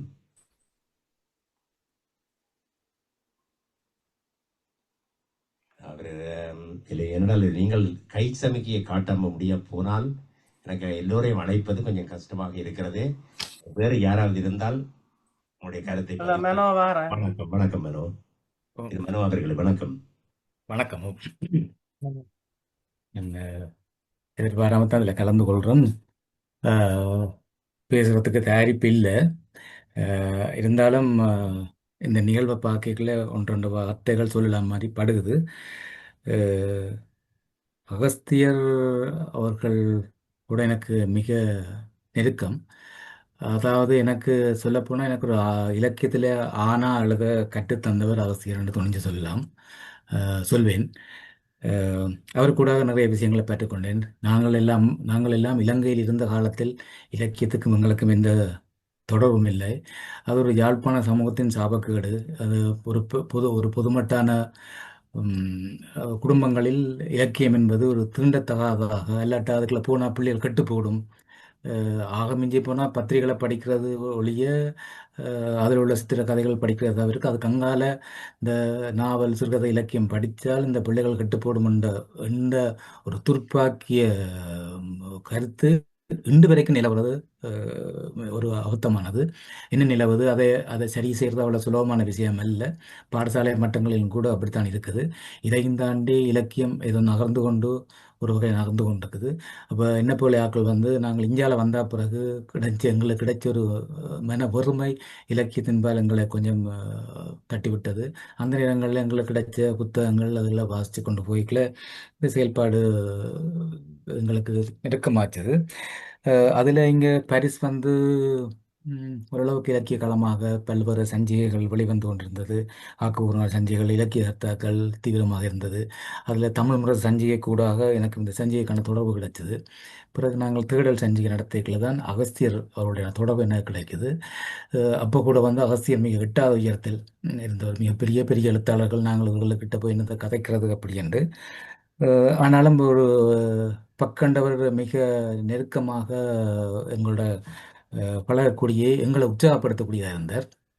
ஒரு கட்டத்தில் தேடல் வளம் போல சிற்றிதழக்கூடிய இயல்பில் தேடல் நின்று போக அகஸ்தியருக்கும் எனக்கும் என்ன தொடர்பது இறுக்கமாக இருந்தபோது தேடலை தொடர்ந்து கொண்டு வர சொன்னார். ஆனால் அதில் சாத்தியம் இல்லாமல் போக நாங்கள் பக்கண்டு சஞ்சிகை தானே, ஓகே பிரச்சனைகள் வேண்டாம், ஓசை சஞ்சிகையை நாங்கள் கொண்டு வந்தோம். அந்த ஓசை சஞ்சிகையின் முதலாவது ஆசிரியர் தலையங்கம் அகஸ்தியர் தான் எழுதினவர். அது எழுதினவர். பிறகு ஒரு நாளிதழோட ஓசையும் இன்னொரு பக்கத்துக்கு நகர்ந்து கொண்டு போயிட்டது. அவருக்கு முறையிலாகட்டும். இப்போ அதுக்கு பிறகு வேறு வேறு ஆக்கள் அதில் சிவசேகரம், நித்யானந்தன் போன்ற ஆக்கள் வந்தினம். பிறகு கிபி அரவிந்தன் எல்லாம் வர ஓசை வேறு கட்டத்துக்கு போச்சுது. அந்த அகஸ்தியரோட அந்த பழகின காலங்களில் அவர் எழுத ஊக்குவித்தார். இப்போ ஒரு கதையெல்லாம் நான் அந்த நேரத்தில் எழுத தொடங்கிகளை கதையை வாங்கி பக்கண்டு அவரே கணையாளிக்கு அனுப்பி அந்த கணையாளியில் போட பண்ணி அதெல்லாம் எனக்கு உற்சாகமான காலமே இருக்குது. அந்த அழுக்கு மனிதன் என்ற கதை அவர் வீட்டில் நிறைய உரையாடுவார். உரையாடி கொண்டிருக்கிற பொழுது கதையை வாசிக்க சொல்லுவார். வாசிக்க சொல்லி போட்டு இந்த கதையை நான் வாசித்த போது நினைப்பா கண்ணுக்கு முன்ன காட்சியை விரியுது, சா ரெண்டு போட்டு எழும்பினார். எழும்பி பாட்டி போட்டு இந்த கதையை நீங்கள் இங்கே வச்சிருக்க கூடாது, நாங்கள் ஓசையிலையும் போடுவோம், கணையாளிக்கு அனுப்புவோம். கணையாளியில் அவரையும் அனுப்பி அதை போட பண்ணினார். அதுக்கு பிறகு நிறைய உரையாடல்கள் நடந்து கொண்டது. பிறகு அவருடைய அகஸ்தியர் கதைகள், மேய்ப்பர்கள் அந்த தொகுப்பு பிறகு அடுத்தடுத்த காலங்களில் வெளிவந்தது. வெளிவரைக்க அந்த அகஸ்தியர் கதைகள், மேய்ப்பர்களை நான் அதில் விமர்சன உரையாற்றினேன். கிட்டத்தட்ட 45-50 நிமிடம். இப்போ யோசிக்க ஆச்சரியமாக தான் இருக்குது. கொஞ்சம் நேருக்கு நேர கருத்து வைக்கல அவர் மிக ஆச்சரியமாக என்னை பாராட்டினார். ஒரு கட்டத்தில் வளர்த்த கடாண்டம் ஒரு வார்த்தை அவர் பாவிச்சது எனக்கு ஞாபகம் இருக்குது. நாங்களும் அந்த நேரத்தில் சில விமர்சனங்களை செய்யல ஏதோ எங்களை பெரிய ஆக்களை காட்டுற மாதிரி அந்த பிள்ளைகளை மட்டும் தேடி பிடிச்சு அடிக்கிற ஒரு குழந்தை பிள்ளைத்தனம் எங்கள்கிட்ட இருந்தது. ஒரு ஒரு ஒரு படைப்பை முழுமையாக பார்க்காமல் அதில் எங்களை ஒரு ஆக்களாக காட்டுறதுக்கு அந்த பிள்ளைகள் எங்கெங்கே இருக்கோ அதை தேடி அடித்து விட்டு போகிற ஒன்று இருக்குது. இருந்தாலும் அவர் மிகப்பெரிய ஒரு ஆளுமையாக இருக்கிறார். இப்போ இன்றைக்கு சுசி சொல்லிக்க தான் இன்னொரு பக்கம் விரியுது. ஒரு இலக்கியத்தின் பயன் ஏற்கனவே நாங்கள் அறிந்து கொண்டாலும் அதன் முக்கியமான விஷயங்கள் இப்போ நாங்கள் வரலாற்று புத்தகங்களில் ஒரு வரலாறுகளை படிக்கிறத விட இலக்கியத்துக்கு ஊடாக நாங்கள் படிக்கிறது மிக முக்கியமானது.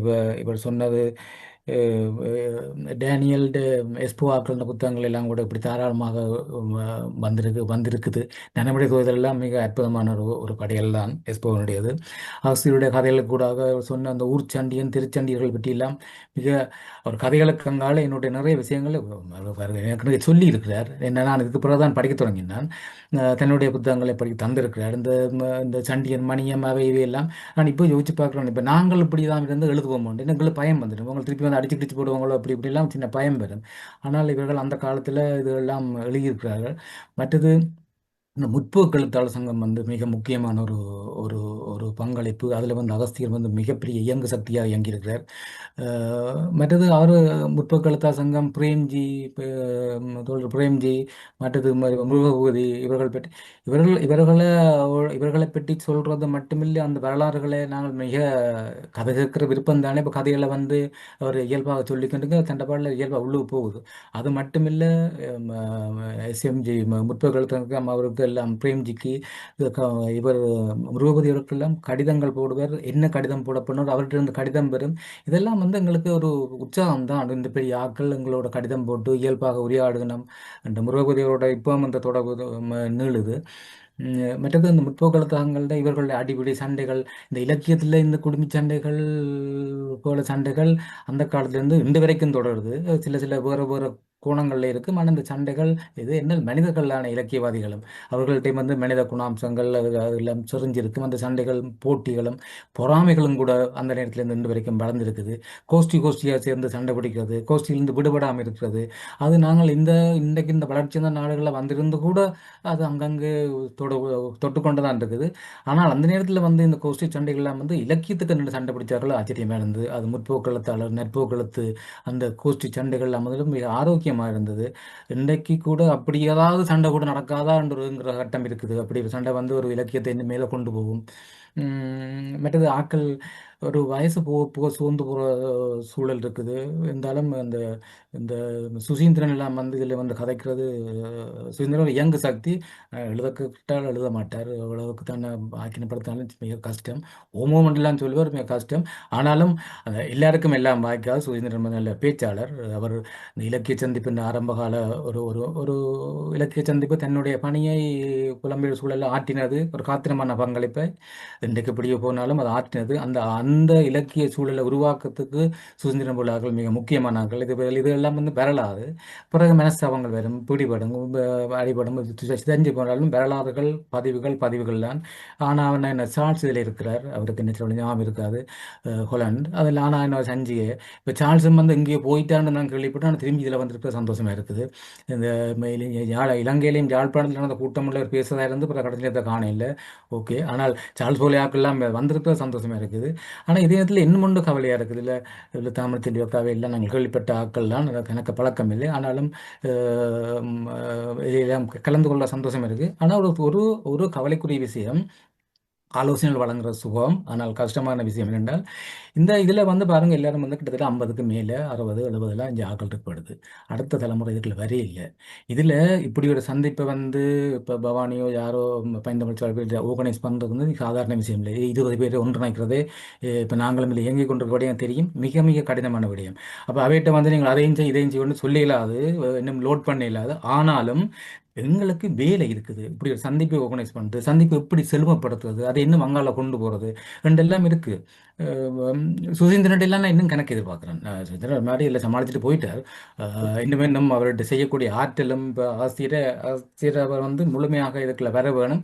அது எங்களுக்கு கூட வந்து இப்போ கேட்டிருந்தால், இப்போ நவஜோதி அக்கா கேட்டிருந்தால் ஓம் செய்வோம். ஆனால் அப்படி ஏதோ சாட்டு சோக்கு போட்டு விலத்தி தான் போயிருப்போம். இது இயல்பு. ஆனாலும் இதில் இயங்கக்கூடிய ஆட்களை தேடி பிடிச்சு அவளை இயங்க வைக்கிறது ஒரு இலக்கியத்துக்கு வளம் சேர்க்கும் என்று நம்புகிறோம். இதில் இன்றைக்கு நாங்கள் இயங்கிக் கொண்டிருந்தாலும் பல்வேறு வாக்குகளை புத்தகங்கள் அடித்து கொண்டு வெளியில் வந்தாலும் இது இத்தனை பேர் வாசிக்கணும், இது இவ்வளவு நாங்கள் போகிற நேரத்துக்கு பெறுமதி இருக்கா, நாங்கள் செலவழிக்கிற காசுக்கு பெறுமதி இருக்கா, இதெல்லாம் வந்து எங்களுக்கு ஒரு பக்கத்தில் சலிப்பையும் சோர்வையும் கொண்டு வருது. ஆனால் சலித்து சோர்ந்து போக முடியாது. ஒரு இலக்கிய இயக்கம், சமூக இயக்கம் வந்து இப்படித்தான் இருக்கும். இதில் அந்தந்த ஒரு ஒரு ஒரு ஒரு கடற்கரையில் யாராவது ஒரு வயலின்காரன் வந்து தண்டை இந்த வயலின் வாசிச்சு கொண்டிருப்பான். யாருமே ஏனென்றையும் கேட்க மாட்டோம். அப்படித்தான் கிட்டத்தட்ட இந்த இலக்கிய போக்கும் ஏதோ ஒரு பக்கத்துல இருந்து வாசிச்சு கொண்டிருக்க வேண்டியான். ஆனால் அந்த வயலின் வாசிக்க அதை ஒத்த சில வயலின் இசைக்கலைஞர்கள் பக்கத்திலிருந்து வாசிக்கலாம், ரசிச்சுட்டு போகலாம். அப்படியான ஒரு செயற்கையாக சேர்ந்து வளர்ந்து கொண்டு போகும். இந்த இலக்கிய சூழலும் அப்படித்தான், சோர்ந்து புகையலாது. அவையவை நாங்கள் இந்த இலக்கியத்தை வளர்க்கிறது முக்கியமாக நாங்கள் மற்றவைக்காக வேண்டி இல்லை, எங்களுக்காக வேண்டி. நாங்கள் வந்து சிதைஞ்சு போகாமல் எங்களை நாங்கள் காப்பாற்றுறது. இன்றைக்கு நான் இப்போ அண்மையில் ஒரு புத்தகத்தை எடுத்து நாவலை படித்து கொண்டு போக எனக்கு மிக கஷ்டமாக இருக்குது. நாவல் படிக்கிறதுக்கு கஷ்டமாக இருக்குது. முன்னுக்கு பின்னுக்கெல்லாம் எடுத்து படிக்கிறது. ஏனென்றால் நாங்கள் இந்த லைட் ரீடிங், இந்த முகநூலில் படித்து எங்கெண்ட வாசிப்பெல்லாம் மாசமாக்கிட்டோம். அது மிக இலகுவாக நொறுக்கு தீனி மாதிரி வந்து நாங்கள் வாசிப்பில் இலகுமாக்கி கொண்டு போக ஒரு வயசுகளும் போது எங்களுக்கு மிக கஷ்டமாக இருக்குது நல்ல புத்தகங்களை படிக்கிறதுக்கு. அப்போ திருப்பி நாங்கள் எங்களை கொண்டு வரதுக்கு நாங்கள் சில பயிற்சி, தியானம் போல சில பயிற்சி எடுக்கணும். காலமில்லை அரமணத்தையெல்லாம் கஷ்டப்பட்டு படிக்கத்தான் வேணும். இப்படி படிக்கிற மூலம் தான் கொண்டு வரலாம். எனக்கு காட்சி ஒன்று போயிடும் போல இருக்குது. நேரம் நான் இதோட நிப்பாட்டுறேன். ஓகே, நன்றி. நன்றி. உங்களுடைய கருத்துக்கு நன்றி. உங்களுடைய ஆதங்கத்தையும் நீங்கள் தெரிவித்திருந்தீர்கள். அதோடு அகத்தியரோடு ஒன்றாக பயணித்த அந்த அனுபவத்தை நீங்கள் குறிப்பிடுவது உண்மையிலேயே இந்த மாதத்திலே அவருடைய நூற்றாண்டு நிறைவு வருகிறது, நூற்றாண்டுக்கு வருகிறது. ஆகவே நீங்கள் குறிப்பிட்ட இந்த கருத்துக்கள் எல்லோருக்கும் விசயமடைத்தோம். நன்றி, உங்களுடைய கருத்துக்கு நன்றி. உண்மைதான், ஒரு நிகழ்ச்சியை நாங்கள் தொகுத்து வழங்குறதோ அல்லது இதை என்னை விட இதிலே கடுமையாக கஷ்டப்பட்டு உழைத்து வருபவர் எமது ஒருங்கிணைப்பாளர் பவானி சக்குணசெல்வம் அவர்கள். நான் தொகுத்து வழங்குறது மட்டும்தான். அவருக்கு உண்மையா இந்த தொடர்ந்து இதை பயணிக்க வேண்டும் என ஆசைப்படுகிறோம். சரி, அடுத்ததாக ஒருவரை அழைத்து கொண்டு முடிஞ்சாளர் வரலாம். கீதா ராணி அவர்கள் இருக்கிறார். நீங்கள் முடிந்தால் உங்களுடைய கருத்தை பதிவு செய்யுங்கள். அத்தோடு நான் அடுத்ததாக நவஜோதி யோகரட்னம் அவர்களுடன் செல்ல இருக்கிறேன். வணக்கம். நீங்கள் கருத்து கூற விரும்பினால் தெரிவியுங்கள், இல்லை என்றால் நான் அடுத்த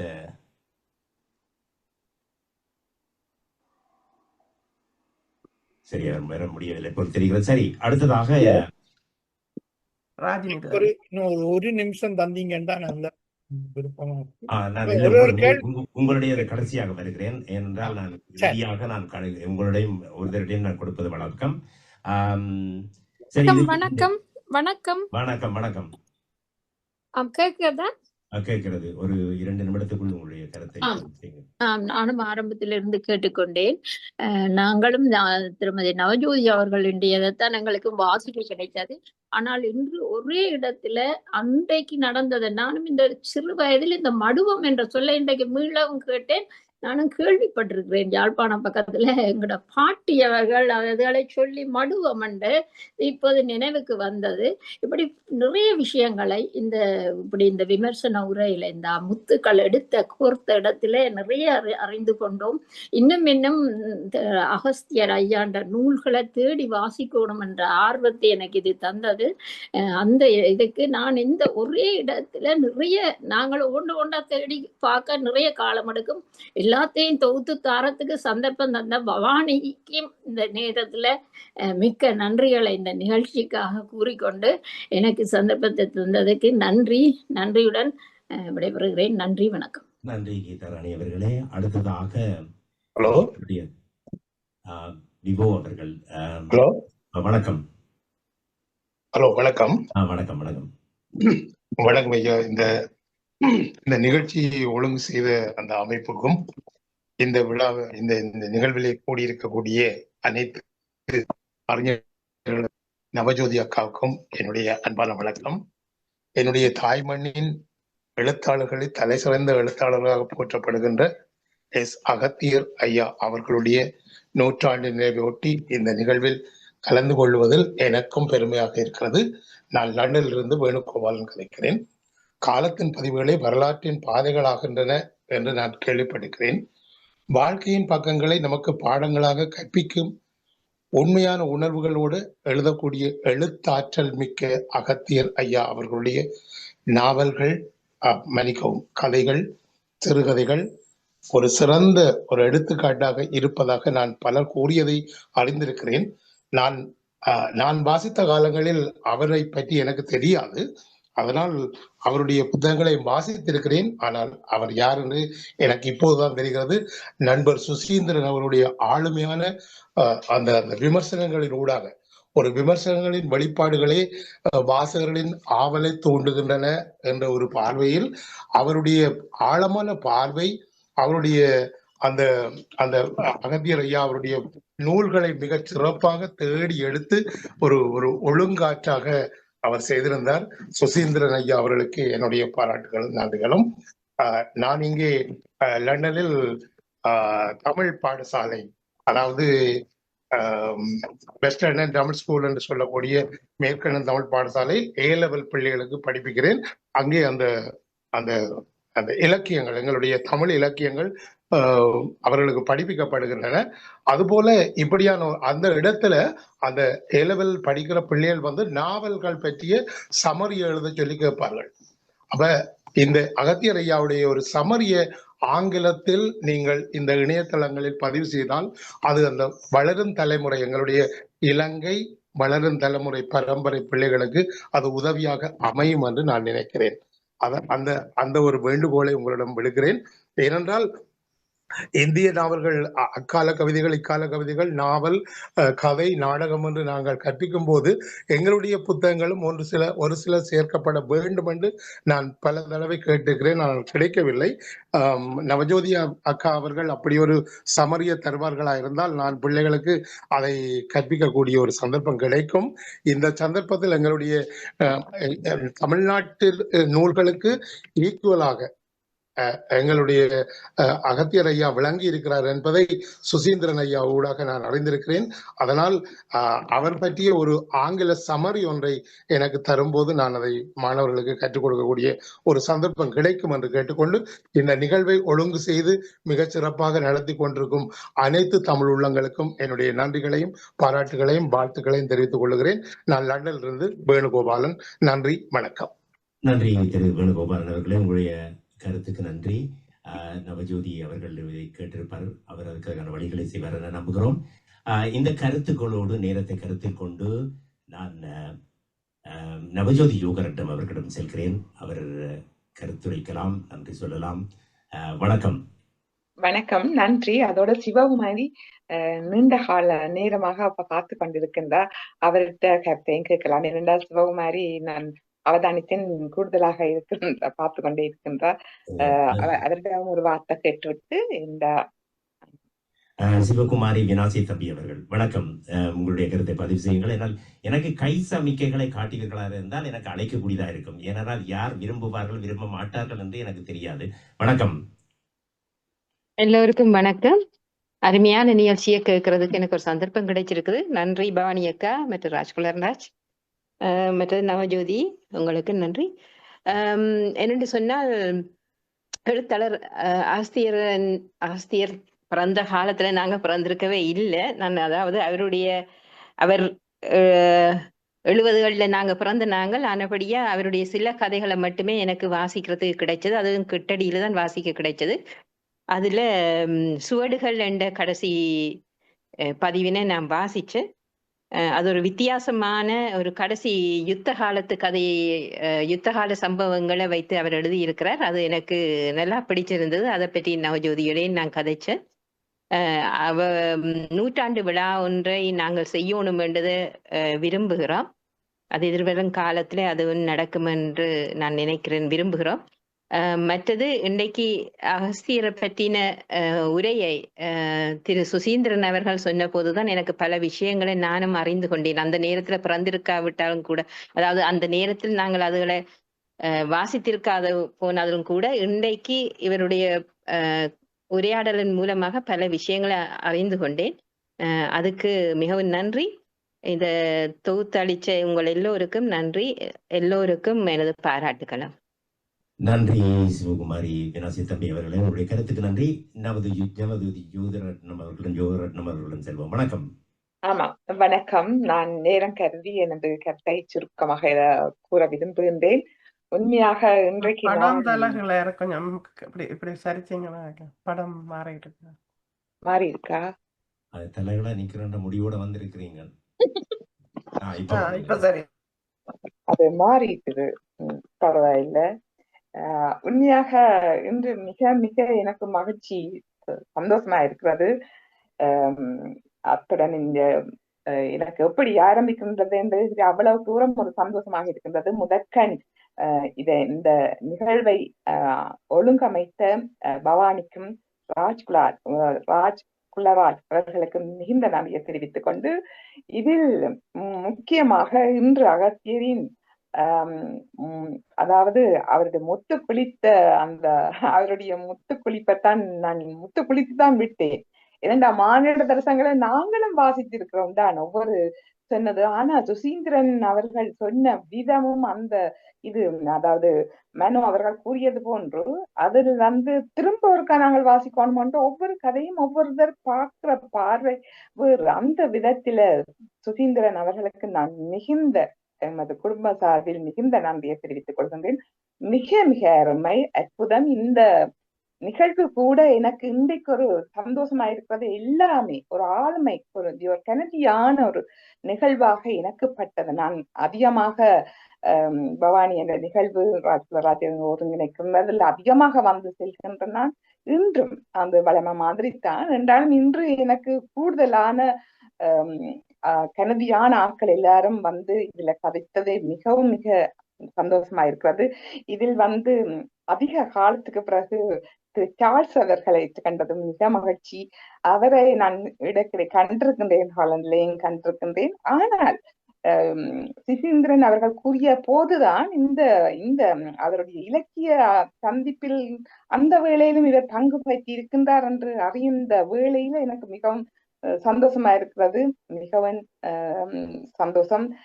நன்றி. நான் திரும்பவும் நான் சொன்னதை திருப்பி சொல்லவில்லை. பலர் இப்ப இதுல வேணுகோபால் கடைசியாக வந்து கூறியிருந்தார். நேற்றுதான் சும்மா அறிவித்திருந்தேன். ஆனால் அவர் ஒரு மிக ஒரு வேண்டுகோளையும் விட்டிருக்கின்றார். அதற்கு இங்கிருக்கிற சுசீந்திரன் தான் நான் திரும்பவும் பிடிக்க வேண்டி இருக்கிறது.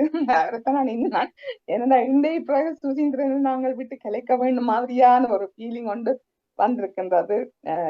எல்லோருக்கும் அது புரிந்திருக்கும். அத்துடன் இதுல தாமரை செல்வி, கவிஞர் ராதவன் அவர்கள் எல்லாரும் மிக ஆளுமையாக நெருங்கி பழகிய ஒரு ஆக்கள் வந்து கதைச்ச போது மிகவும் சந்தோஷமா இருந்தது. தாமரை செல்வி அக்கா அவர்கள் மிகவும் ஒரு ஆளுமையான ஒரு இலக்கியத்தில் ஆழ்மை படைத்தவர்கள் எல்லாரும் வந்து கதைக்கும் பொழுதுதான் அதனுடைய ஆளுமை எனக்கு பிரிய வந்தது. அதுல டாக்டர் ராஜினி சுப்பிரமணியம் அவர்களும் வந்து கூறியிருந்தார். அதை விட வேணும் மனோ அவர்கள் வந்து மிகவும் அவரும் சுசீந்திரன் மாதிரி தான் மிகவும் அந்நியமாக பழகிறது. என்னுடைய தந்தை வந்து சுசீந்திரனை பற்றி நான் நேரடியாக கண்டது என்னென்றால், அங்க இலக்கிய கூட்டங்கள்ல போனால் சுசீந்திரனை இழுக்காமலுக்கு அவர் கதைக்க மாட்டார். சொல்வார், எங்களை ஜெர்மன்ல இருக்கிற சுசீந்திரன் அவரோட கதைங்கோ சொல்லி அந்த ஏதாவது ஒரு வார்த்தை அதுல சொல்லுவார். இந்த வழியில மானிட தரிசனங்களை வேறு பார்வையில பார்த்த விதம் மிகவும் சந்தோஷமா இருக்கிறார். இந்த நேரத்துல நித்யானந்தன் அவர்களும் அவருடைய இசை குறித்த வேற ஒரு கோணத்துல பார்த்ததையும் இங்கு நான் குறிப்பிட விரும்புகின்றேன். அந்த விதத்துல எனக்கு எப்படி இந்த பல விஷயங்களை எல்லாத்தையும் சொன்னது இந்த கோபேக் நான் திரும்ப எல்லா ஆளுமைகள் அந்த இலக்கை போக்கி இலக்கிய ஆக்கள் எல்லாம் கண்டு என்னுடைய படங்கள் மாதிரி வந்து விளங்குது. அதாவது முருகபோதி அவர்களோ பிரேம்ஜி கூடுதலாக எங்களுடைய இல்லத்துக்கு வாரவர்கள் இப்படியான கலை இலக்கிய ஆளுமைகள் எல்லோரும் வந்து செல்கிறவர்கள் எல்லோருமே என்னுடைய மனதில் திரையில் வந்து போனார்கள். இந்த ஒரு 100 ஆண்டு விழாவில என்னுடைய தந்தை இந்த இவ்வளவு ஒரு அருமையான ஒரு சிறப்பான விடயத்தை செய்த உங்களுக்கு சுசீந்திரன் மீண்டும் நான் நன்றியை தெரிவிக்க விரும்புகின்றேன். இதில் வந்து பங்கேற்றிய கடைசியா கூட சிவகுமாரி அவருக்கு கூட ஒரு அவவும் ஹாலண்ட்ல தான் ஒரு 100 ஆண்டு விழா கொண்டாட வேணும் என்ற ஒரு ஆவல் இப்படி ஒரு உந்துதலை தந்த உங்கள் எல்லோருக்கும் நான் நன்றேன். இந்த நேரத்துல எனக்கு என்னுடைய தந்தையை நேற்று மிகவும் பெருமைப்படுகின்றேன். அதை நீங்கள் முன்னெடுத்து செல்லுகின்ற உங்களை நான் மிகவும் பாராட்டி வேறு யாராவது சொல்லாமல் இருந்தோன்னு தெரியவில்லை. எல்லோருக்கும் எனது இதயபூர்வான நன்றியை தாயார் இப்பொழுது இருக்கிறது அது இன்னும் ஒரு மிக பெருமையாக எனக்கு இருக்கின்றது. அந்த இதை சுசீந்திரன் அவர்கள் பல தடவைகள் கூறினார். எல்லோருக்கும் இப்படி எல்லாம் அமைந்து விடாது. என்னண்டா ஒரு தந்தையின் 100 ஆண்டு விழாவை பிறந்த தினம் அவருக்கு சந்தோஷமாக கொண்டாடணும். அவர் எப்போதும் பிறந்த தினம் இதுகளை கொண்டாடுவதா கூட விரும்புகின்றவர். அந்த வகையில எனது தாயார் இருக்கிறதுக்கு அவருக்கும் நான் இந்த வேளையில நன்றி கூற வேண்டும். அது எல்லோருக்கும் அது எல்லோருக்கும் கிடைக்க வேண்டும். எனக்கு அந்த பாக்கியம் கிடைத்திருக்கின்றது. இந்த சகோதரர்கள் எல்லோருக்கும் நன்றியை கூறி என்னுடைய சகோதரன் நவஜீவா சுஜி அவர்களும் இருக்கின்றார்கள். அவர்கள் மிகவும் பத்திரமாக என்னுடைய தாயாரை கவனித்து வருகின்றதும் எல்லோருக்கும் ஒரு படிப்பினை என்று நான் நினைக்கின்றேன். இன்றைய காலகட்டத்தில் நாங்கள் அவதானிக்கும் பொழுது நவீன காலகட்டத்தில் சொந்த தாய் பெற்றோர் எல்லாம் நாங்கள் அவமதிக்கின்ற ஒரு சமுதாயத்தை பார்க்கின்ற ஒரு காலகட்டத்தில் இருக்கின்றோம். நாங்கள் பார்த்து வருகின்றோம். அதை நான் சில சிறுகதைகள்ல எழுதி கொண்டு வருகின்றேன். அந்த விதத்தில அவர்களுக்கும் இந்த வேளையில நான் நன்றி கூறுகின்றேன். குறிப்பாக எனது அதாவது இந்த சகோதரி சூசின் அவர் சுஜி அவர்களுக்கு மிகுந்த நன்றியை தெரிவிக்க வேண்டும். அவர்கள் நிச்சயமாக நான் அவருக்கு கூற வேண்டும். ஏனென்றால் இப்படி ஒரு மருமகள் கிடைக்கிறது அருமைதானே. என்னுடைய குடும்பம் அண்டு இல்ல, இது மற்றவர்களுக்கும் ஒரு முன்மாதிரியாக இருக்க வேண்டும் என்று கூறி, சுசீந்திரன் அவர்களுக்கு மீண்டும் எனக்கு நம்பவே முடியவில்லை. நீங்கள் இவ்வளவு ஒரு அருமையான கட்டுரை, இவ்வளவு உன்னிப்பாக, அதாவது சிறுகதைகள் கூட நான் அங்க என்னென்ன எல்லாம் போய் வந்தேன். வட்டி அந்த சிறுகதைகள் எல்லாத்தையும் தொட்டு சென்ற விதம் அதோடு நீங்கள் அழகிரி சாமியை பற்றி அந்த ஒப்பிட்டு கலைச்சு அது ஒரு உங்கள்கிட்ட இருந்து நாங்கள் எப்படி ஒரு விமர்சனத்தை செய்ய வேண்டும் என்றதை கேட்க வேண்டும் மாதிரியான ஒரு உரை உங்களுடையது. மீண்டும் உங்களுக்கு நன்றியை தெரிவித்து, பவானி உங்களுக்கு நன்றி, ராஜ்குலராஜ் உங்களுக்கு மீண்டும் நன்றி, இங்கு எல்லோரும் பங்கேற்றவர்களுக்கும் எனது திறந்தாக்கிய நன்றியை தெரிவித்து விடைபெறுகின்றேன். நன்றி, வணக்கம். நன்றி திருமதி நவஜோதி யோகரட்னம் அவர்களே. உங்களுடைய குடும்பத்தின் சார்பாக, எல்லோரும் சார்பாகவும் உங்களுடைய நன்றியையும் இந்த கருத்தையும் தெரிவித்தமைக்கு நன்றி. தொடர்ந்து பைந்தமிழ் சாரல் இப்படியான நிகழ்வுகளை நடத்தி வரும். இதே போன்றுதான் நாம் மகாகவி அவர்களுடைய பிள்ளைகளை வைத்துக் கொண்டே நாம் நடத்தினோம். பல நிகழ்ச்சிகளை செய்திருக்கிறோம். அது எங்களுக்கும் பெருமை, அவர்களுக்கும் பெருமை என்பது உங்களுக்கு தெரியும். அடுத்ததாக இந்த நிகழ்ச்சியின் ஒருங்கிணைப்பாளர் பவானி சற்குண செல்வம் அவர்களுடைய கருத்தையும் நன்றி தெரிவித்து முடித்துக் கொண்டு நேரடியாக நான் இன்றைய உரையாற்றியவருக்கு செல்ல இருக்கிறேன். வணக்கம் திருமதி பவானி சற்குண செல்வம். அனைவருக்கும் வணக்கம். இந்த மீண்டும் ஒரு அருமையான நிகழ்விலே உங்கள் அனைவரையும் சந்தித்ததிட்டு மட்டற்ற மகிழ்ச்சி. அதாவது இன்றைய நிகழ்விலே உரையாற்றிய திரு சுசீந்திரன் நடராஜா அவர்கள் மிக அருமையாக உரையாற்றி இருந்தீர்கள். உங்களுடைய உரையை கேட்டுக்கொண்டிருக்கும் பொழுது பல விடயங்கள் நாங்கள் குழந்தைகளாக இருந்த போது நடந்த பல விடயங்கள் சென்றன.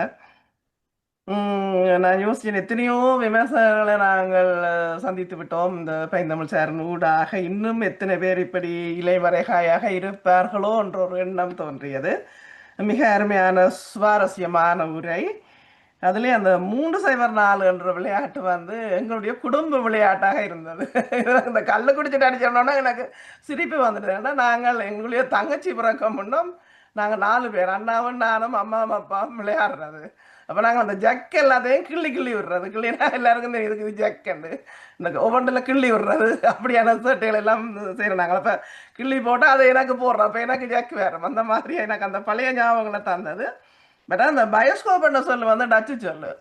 அப்போ எனக்கு கந்தோர், ஹொர்லவுஷ அந்த மாதிரியான சொற்கள் அங்கே தங்கி நின்றது. மற்றது போர்த்துகீச சொற்களான கோடரி, அலுமாரி அந்த மாதிரியான சொற்களை அவர்கள் விட்டு சென்றார்கள். நாங்கள் இப்பொழுதும் பாவிக்கின்றோம் என்றது தெரியும். ஆனால் இந்த பியோஸ்கோப் என்ற அந்த காலத்தில் பாவிக்கப்பட்டதுன்றது எனக்கு தெரியாது. எங்கட காலத்தில் நாங்கள் வளர்ந்து வந்த காலங்களில் நாங்கள் சினிமா படம் பார்க்க போகிறோம்னு தான் நாங்கள் கதைக்கிறோம். நாங்கள் அது அப்படிப்பட்ட நிறைய புதிய தகவல்களை அந்த காலத்து வாழ்க்கை முறைகள், கிராமிய சூழல்களில் இந்த மாதிரியான விஷயங்கள் நடந்த அந்த இதுகளெல்லாம் மிக சுவாரஸ்யமாகவும் இயல்பாகவும் எடுத்து கூறியிருந்தீர்கள். பைந்தமிழ் சார்பிலே உங்களுக்கு மனமார்ந்த நன்றிகளை தெரிவித்துக் கொள்கின்றோம். அத்தோடு நம்மோடு இன்று இணைந்திருந்த அனைத்து கலை இலக்கிய நண்பர்களுக்கும் பைந்தமிழ் சார்பிலே நன்றி கூறி கொண்டு தொடர்ந்தும் நிகழ்வுகள் நடைபெறும். அடுத்த நிகழ்வாக லண்டனில் வாழக்கூடிய சந்திரா அவர்களின் 2 நூல்களின் அறிமுகம் நடைபெறும். அதன் பின் பவானி சுகுமாரன் அவர்களினுடைய புத்தகம், அதுக்கு பின் தாமிரச்செல்வி, மண்டிதீவு கலைச்செல்வி ஆகியோரின் புத்தகங்களோடு பின்பு காதல் தினம், அதுடன் பெண்களுக்கான மாதம், அப்படியான இதில் சிறப்பு நிகழ்வுகள் நடைபெறும். மற்றது இந்த உண்மையிலேயே கூறியது போல இளையோர்கள் கலந்து கொள்வதற்கு நீங்கள் தான் ஊக்கமளிக்கணும். அதாவது ஆசிரியர்களாக இருப்பவர்கள் அவர்கள் மாணவர்களுக்கு சொல்லி இப்படியான நிகழ்வுகளுக்கு கொண்டு வரலாம். ஆனால் பைந்தமிழ் சேனல்லே ஆரம்ப காலங்களிலே முக்கியமாக ராணி சீதரன் மாணவர்களை, பல்கலைக்கழக மாணவர்களை பயிற்றுவித்து பட்டிமன்றங்கள் மற்றது கவியரங்கங்கள் கொண்டு தானாகவே நடத்தி முடித்திருந்தார். அதன் பின்பு விமர்சகர்களாக வந்தார்கள். அவர்கள் கிட்டத்தட்ட 20க்கும் 30க்கும் இடப்பட்டவர்கள் ஓரளவு சாதாரண புத்தகங்களை விமர்சனங்கள் செய்திருந்தார்கள். அதோடு போன இந்த இந்த வருடம் நடந்த காதலர் தினத்துக்கும் 2 இளையோர்கள் வந்து மிக அருமையாக ஒரு ஒரு நிகழ்வை காதலர்கள் அதாவது காதல் கவிதைகளை அளிக்க செய்திருந்தார்கள். அது மிகவும் உணர்வுடன் வாசித்து காட்டி அது மிக சிறப்பான நிகழ்வாக நடந்திருந்தது. அப்படியாக நிச்சயமாக இளையோர்கள் அவர்களுடைய பங்களிப்பை நாங்கள் வரவேற்கின்றோம். நீங்களையும் தயார்படுத்தி அவர்களை நிச்சயமாக கொண்டு வரலாம் என்பதையும் கூறிக்கொண்டு மீண்டும் அனைவருக்கும் எனது மனமார்ந்த நன்றிகளை கூறி விடைபெறுகின்றேன். வணக்கம். நன்றி திருமதி பவானி சத்யசெல்வம் அவர்களே. இந்த நன்றி கூறுதலை தொடர்ந்து பைந்தமிழ் சாரலே தொகுத்து இந்த இவ்வளவு நிகழ்வுகளை நான் தொகுத்து வழங்குகிற போது கற்றுக்கொண்டவை பல, சந்தித்தவர்கள் பலர், மிகவும் சுவாரஸ்யமான நிகழ்வுகளை சந்திச்சிருக்கிறோம், பலரை சந்தித்திருக்கிறோம், பலருடைய ஆளுமைகளை கண்டிருக்கிறோம். உங்கள் அனைவருக்கும் நாம் நன்றி கூறுகிறோம் பைந்தமிழ் சாரல் சார்பிலே. சரி, அடுத்ததாக இன்றைய உரையாளராக கலந்து கொண்டு சிறப்பித்துக் கொண்டிருக்கின்ற நடராஜா சுசீந்திரன் அவர்களிடம் 2 நிமிடம் அவருடைய கருத்தை தெரிவிக்கிறோம். நீங்கள் இடையிலே முற்பட்டீர்கள், ஆனால் நான் அந்த எல்லோரையும் கேட்டுவிட்டு நீங்கள் பதில் கூறுவது தான் நல்லது என்பதற்காக இறுதியில் காத்திருக்குமாறு உங்களை பணிவன்போடு கேட்டுக்கொண்டேன். வணக்கம். ஓகே, நான் நேரத்தை கருத்தில் கொண்டு மிகச் சுருக்கமாக ஒரு சொல்லலாம் நினைக்கிறேன். மிகவும் நன்றி. எனக்கு மிகவும் மகிழ்ச்சியாக இருந்தது இந்த நிகழ்ச்சியில் கலந்து கொண்டு இந்த பாராட்டுகள் எல்லாம் பெறும் போது மிகவும் சந்தோஷமாகவும், மேலும் இது போன்ற நிகழ்ச்சிகளில் கலந்து கொள்வதும் உரையாளராக பெற வேண்டும் என்ற அல்ல வாசிக்க வேண்டும் என்ற இதையும் ஆர்வத்தையும் எனக்குள் கொண்டிருக்கிறது. நான் 3 விஷயங்களை மட்டும் இதில் சொல்லி போட்டு முடித்துக் கொள்கிறேன். நான் பேசலாம் என்பது எனக்கு இந்த எழுதி வச்சு பேசுறது பெரும்பாலும் சரிபார இல்லை. அதால அதை தள்ளி போடுறதால எழுதுறதும் இல்லை. எழுதுறது இல்லாத உங்களுக்கு பதிவும் இல்லாம போயிடும். சும்மா அப்படியே கிட்டத்தட்ட ஒரு 40 வருஷம் நான் கதைச்சிருக்கிறேன், அதுக்கான பதிவுகள் இல்லை. இப்ப நான் ஒரு கொஞ்ச காலமா தான் சரி நாம எழுதுவோம், எழுதி போட்டு அதை வாசிப்போம், அது இன்னும் நல்ல சொல்லி அப்படி இருந்து நான் இன்றைக்கு எப்படியோ இப்ப ஒரு ஒற்று மணித்தியாலத்துக்கு முதல் 8 பக்கமா இருந்தது 16 பக்கம் ஆக்கி விட்டேன்.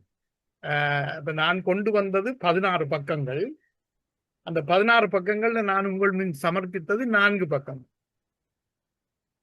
சோ இன்னும் இருக்கின்றது. இன்றைய காலகட்டத்தில் இந்த வாசிப்பு அல்லது வாசிப்பு இலகுவானது அல்ல. நீங்க வாசிக்காமலே நீங்க இந்த செயலிட்ட இந்த ஆர்டிபிஷியல் இன்டெலிஜென்ஸ் ஏஐட்ட கொடுத்தீங்கன்னா அது எல்லாம் உங்களுக்கு கிளீனா தருது. ஆனால் அது பாரத வச்சு நீங்க ஒன்றும் பண்ணலாம். நீங்க அது அது என்ன செய்யலாம்? நானும் போட்டு பார்த்த நான் அது சில வேளைகள்ல நல்லம் எனக்கு இந்த அலுவலக கடிதங்கள் எழுதுறதுக்கு உதவியா இருக்கு. தவிர ஒரு ஆக்க இலக்கியத்தை ரசனையோடு படித்து அதை இன்னொருவருக்கு சொல்லுகின்ற அந்த குறிப்புகளை அவைகளிட்ட ஆர்டிபிஷியல் இன்டெலிஜென்ஸ் செய்ய முடியாது.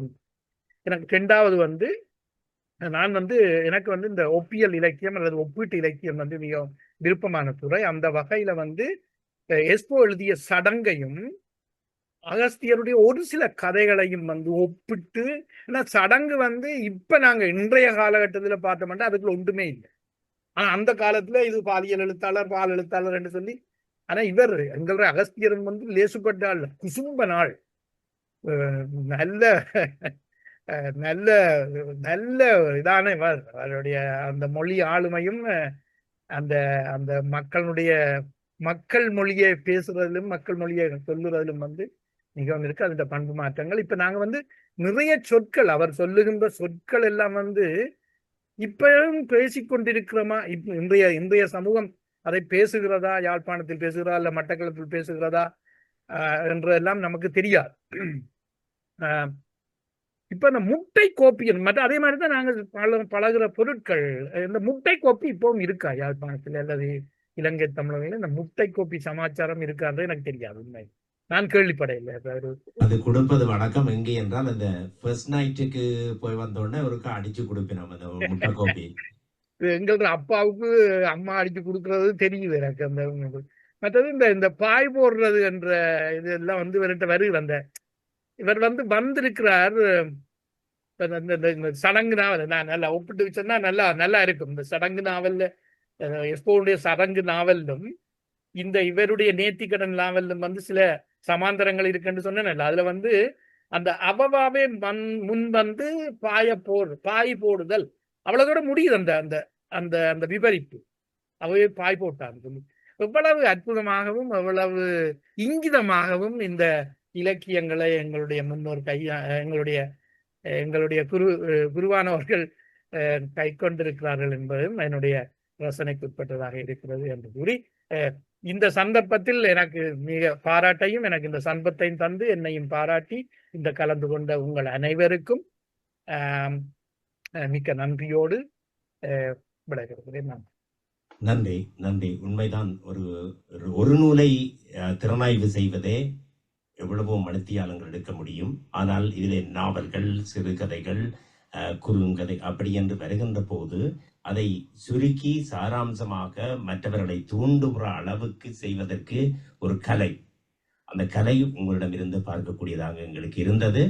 இதிலே ஒவ்வொருவரை நாம் அழைக்கின்ற போதும் அவர்கள் வருகின்ற போது அந்த நிகழ்ச்சி, பைந்தமிழ்ச்சாரனுடைய நிகழ்ச்சி ஒவ்வொரு முறையும் அது மீண்டும் மீண்டும் மெருகூட்டப்பட்டு செல்வதற்கு நீங்களும் காரணிகளாக இருக்கிறீர்கள்.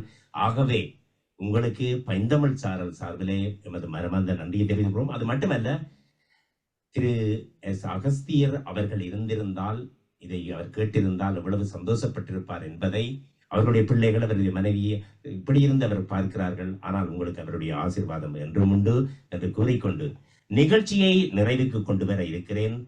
வளமை போல இங்கே யாரை அழைக்காமல் இருந்தால் மன்னித்துக் கொள்ளுங்கள். நேரத்தை கருத்துக் கொள்கிறோம். என்ன காரணத்துக்காக நாங்கள் நேர கட்டுப்பாட்டில் இருப்பதென்றால், நான் பலமுறை சொல்லியிருக்கிறேன், இது வலை ஒளித்தளத்தினூடாக நாங்கள் பதிவேற்றம் செய்வதனால் மற்றவர்களுக்கு அது ஒரு நீண்ட நேரமாக இருந்தால் பார்க்க மாட்டார்கள் என்பதற்காக. ஒரு தமிழ் வாழ்த்தோடு இந்த நிகழ்ச்சியை நிறைவுக்கு கொண்டு வருகிறேன்.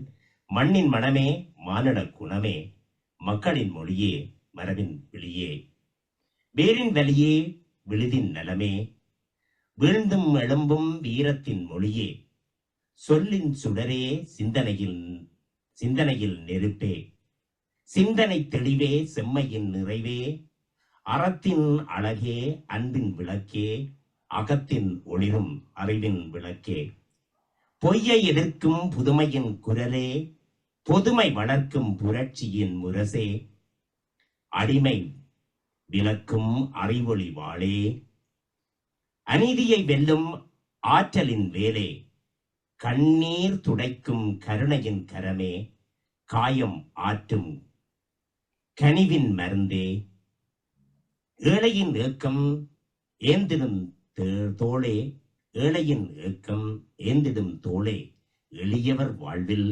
எழுச்சியின் வாளே, போரின் புகையை பொசுக்கும் புனலே, பிரிவின் நெருப்பை பொசுக்கும் கனலே, புலம்பெயர் நெஞ்சில் புலம்பலை அறியும் புதல்வரின் நிலையில் பூக்கும் மொழியே, காலங்கள் மாறும், கருத்துக்கள் மாறும், காட்சிகள் மாறும், தலைமுறைகள் மாறும், காலங்கள் மாறும், கருத்துக்கள் மாறும், காட்சிகள் மாறும், தலைமுறைகள் மாறும்.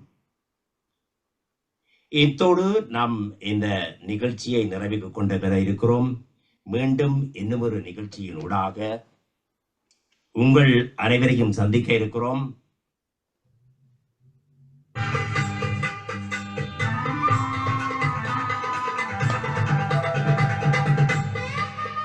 பைந்தமிழ் சாரல் வழங்கிய அகஸ்தியரின் ஆக்கங்களில் முத்துக்குளித்தல் என்ற தலைப்பினூடாக இன்றைய தினம் பெர்லின் ஜெர்மனியிலிருந்து உரையாளராக, கல்வியாளராக எம்மோடு இணைந்து சிறப்பித்திருந்தார் நடராஜா சுசீந்திரன் அவர்கள். இந்த நிகழ்வு இதுவரை நேரமும் சூம் செயலியினூடாக நீங்கள் அனைவரும் கேட்டுக்கொண்டிருந்தீர்கள், பார்த்து மகிழ்ந்தீர்கள். மீண்டும் இந்த பதிவு நாம் பதிவேற்றம் செய்ய இருக்கிறோம். அதோடு இந்த நிகழ்ச்சியினூடாக கலந்து சிறப்பித்த கலை இலக்கிய நண்பர்களையும், விமர்சனத்தில் கலந்து கொண்டு கருத்துரையாற்றிய எழுத்தாளர்கள் அனைவருக்கும் நன்றி கூறி, அகஸ்தியர் அவர்களின் குடும்பத்தாருக்கும் நன்றி கூறி, மீண்டும் ஒருமுறை உங்களை சந்திக்கும் வரை அன்பு வணக்கம் கூறி விடைபெற்றுக் கொள்கின்றோம். வணக்கம்.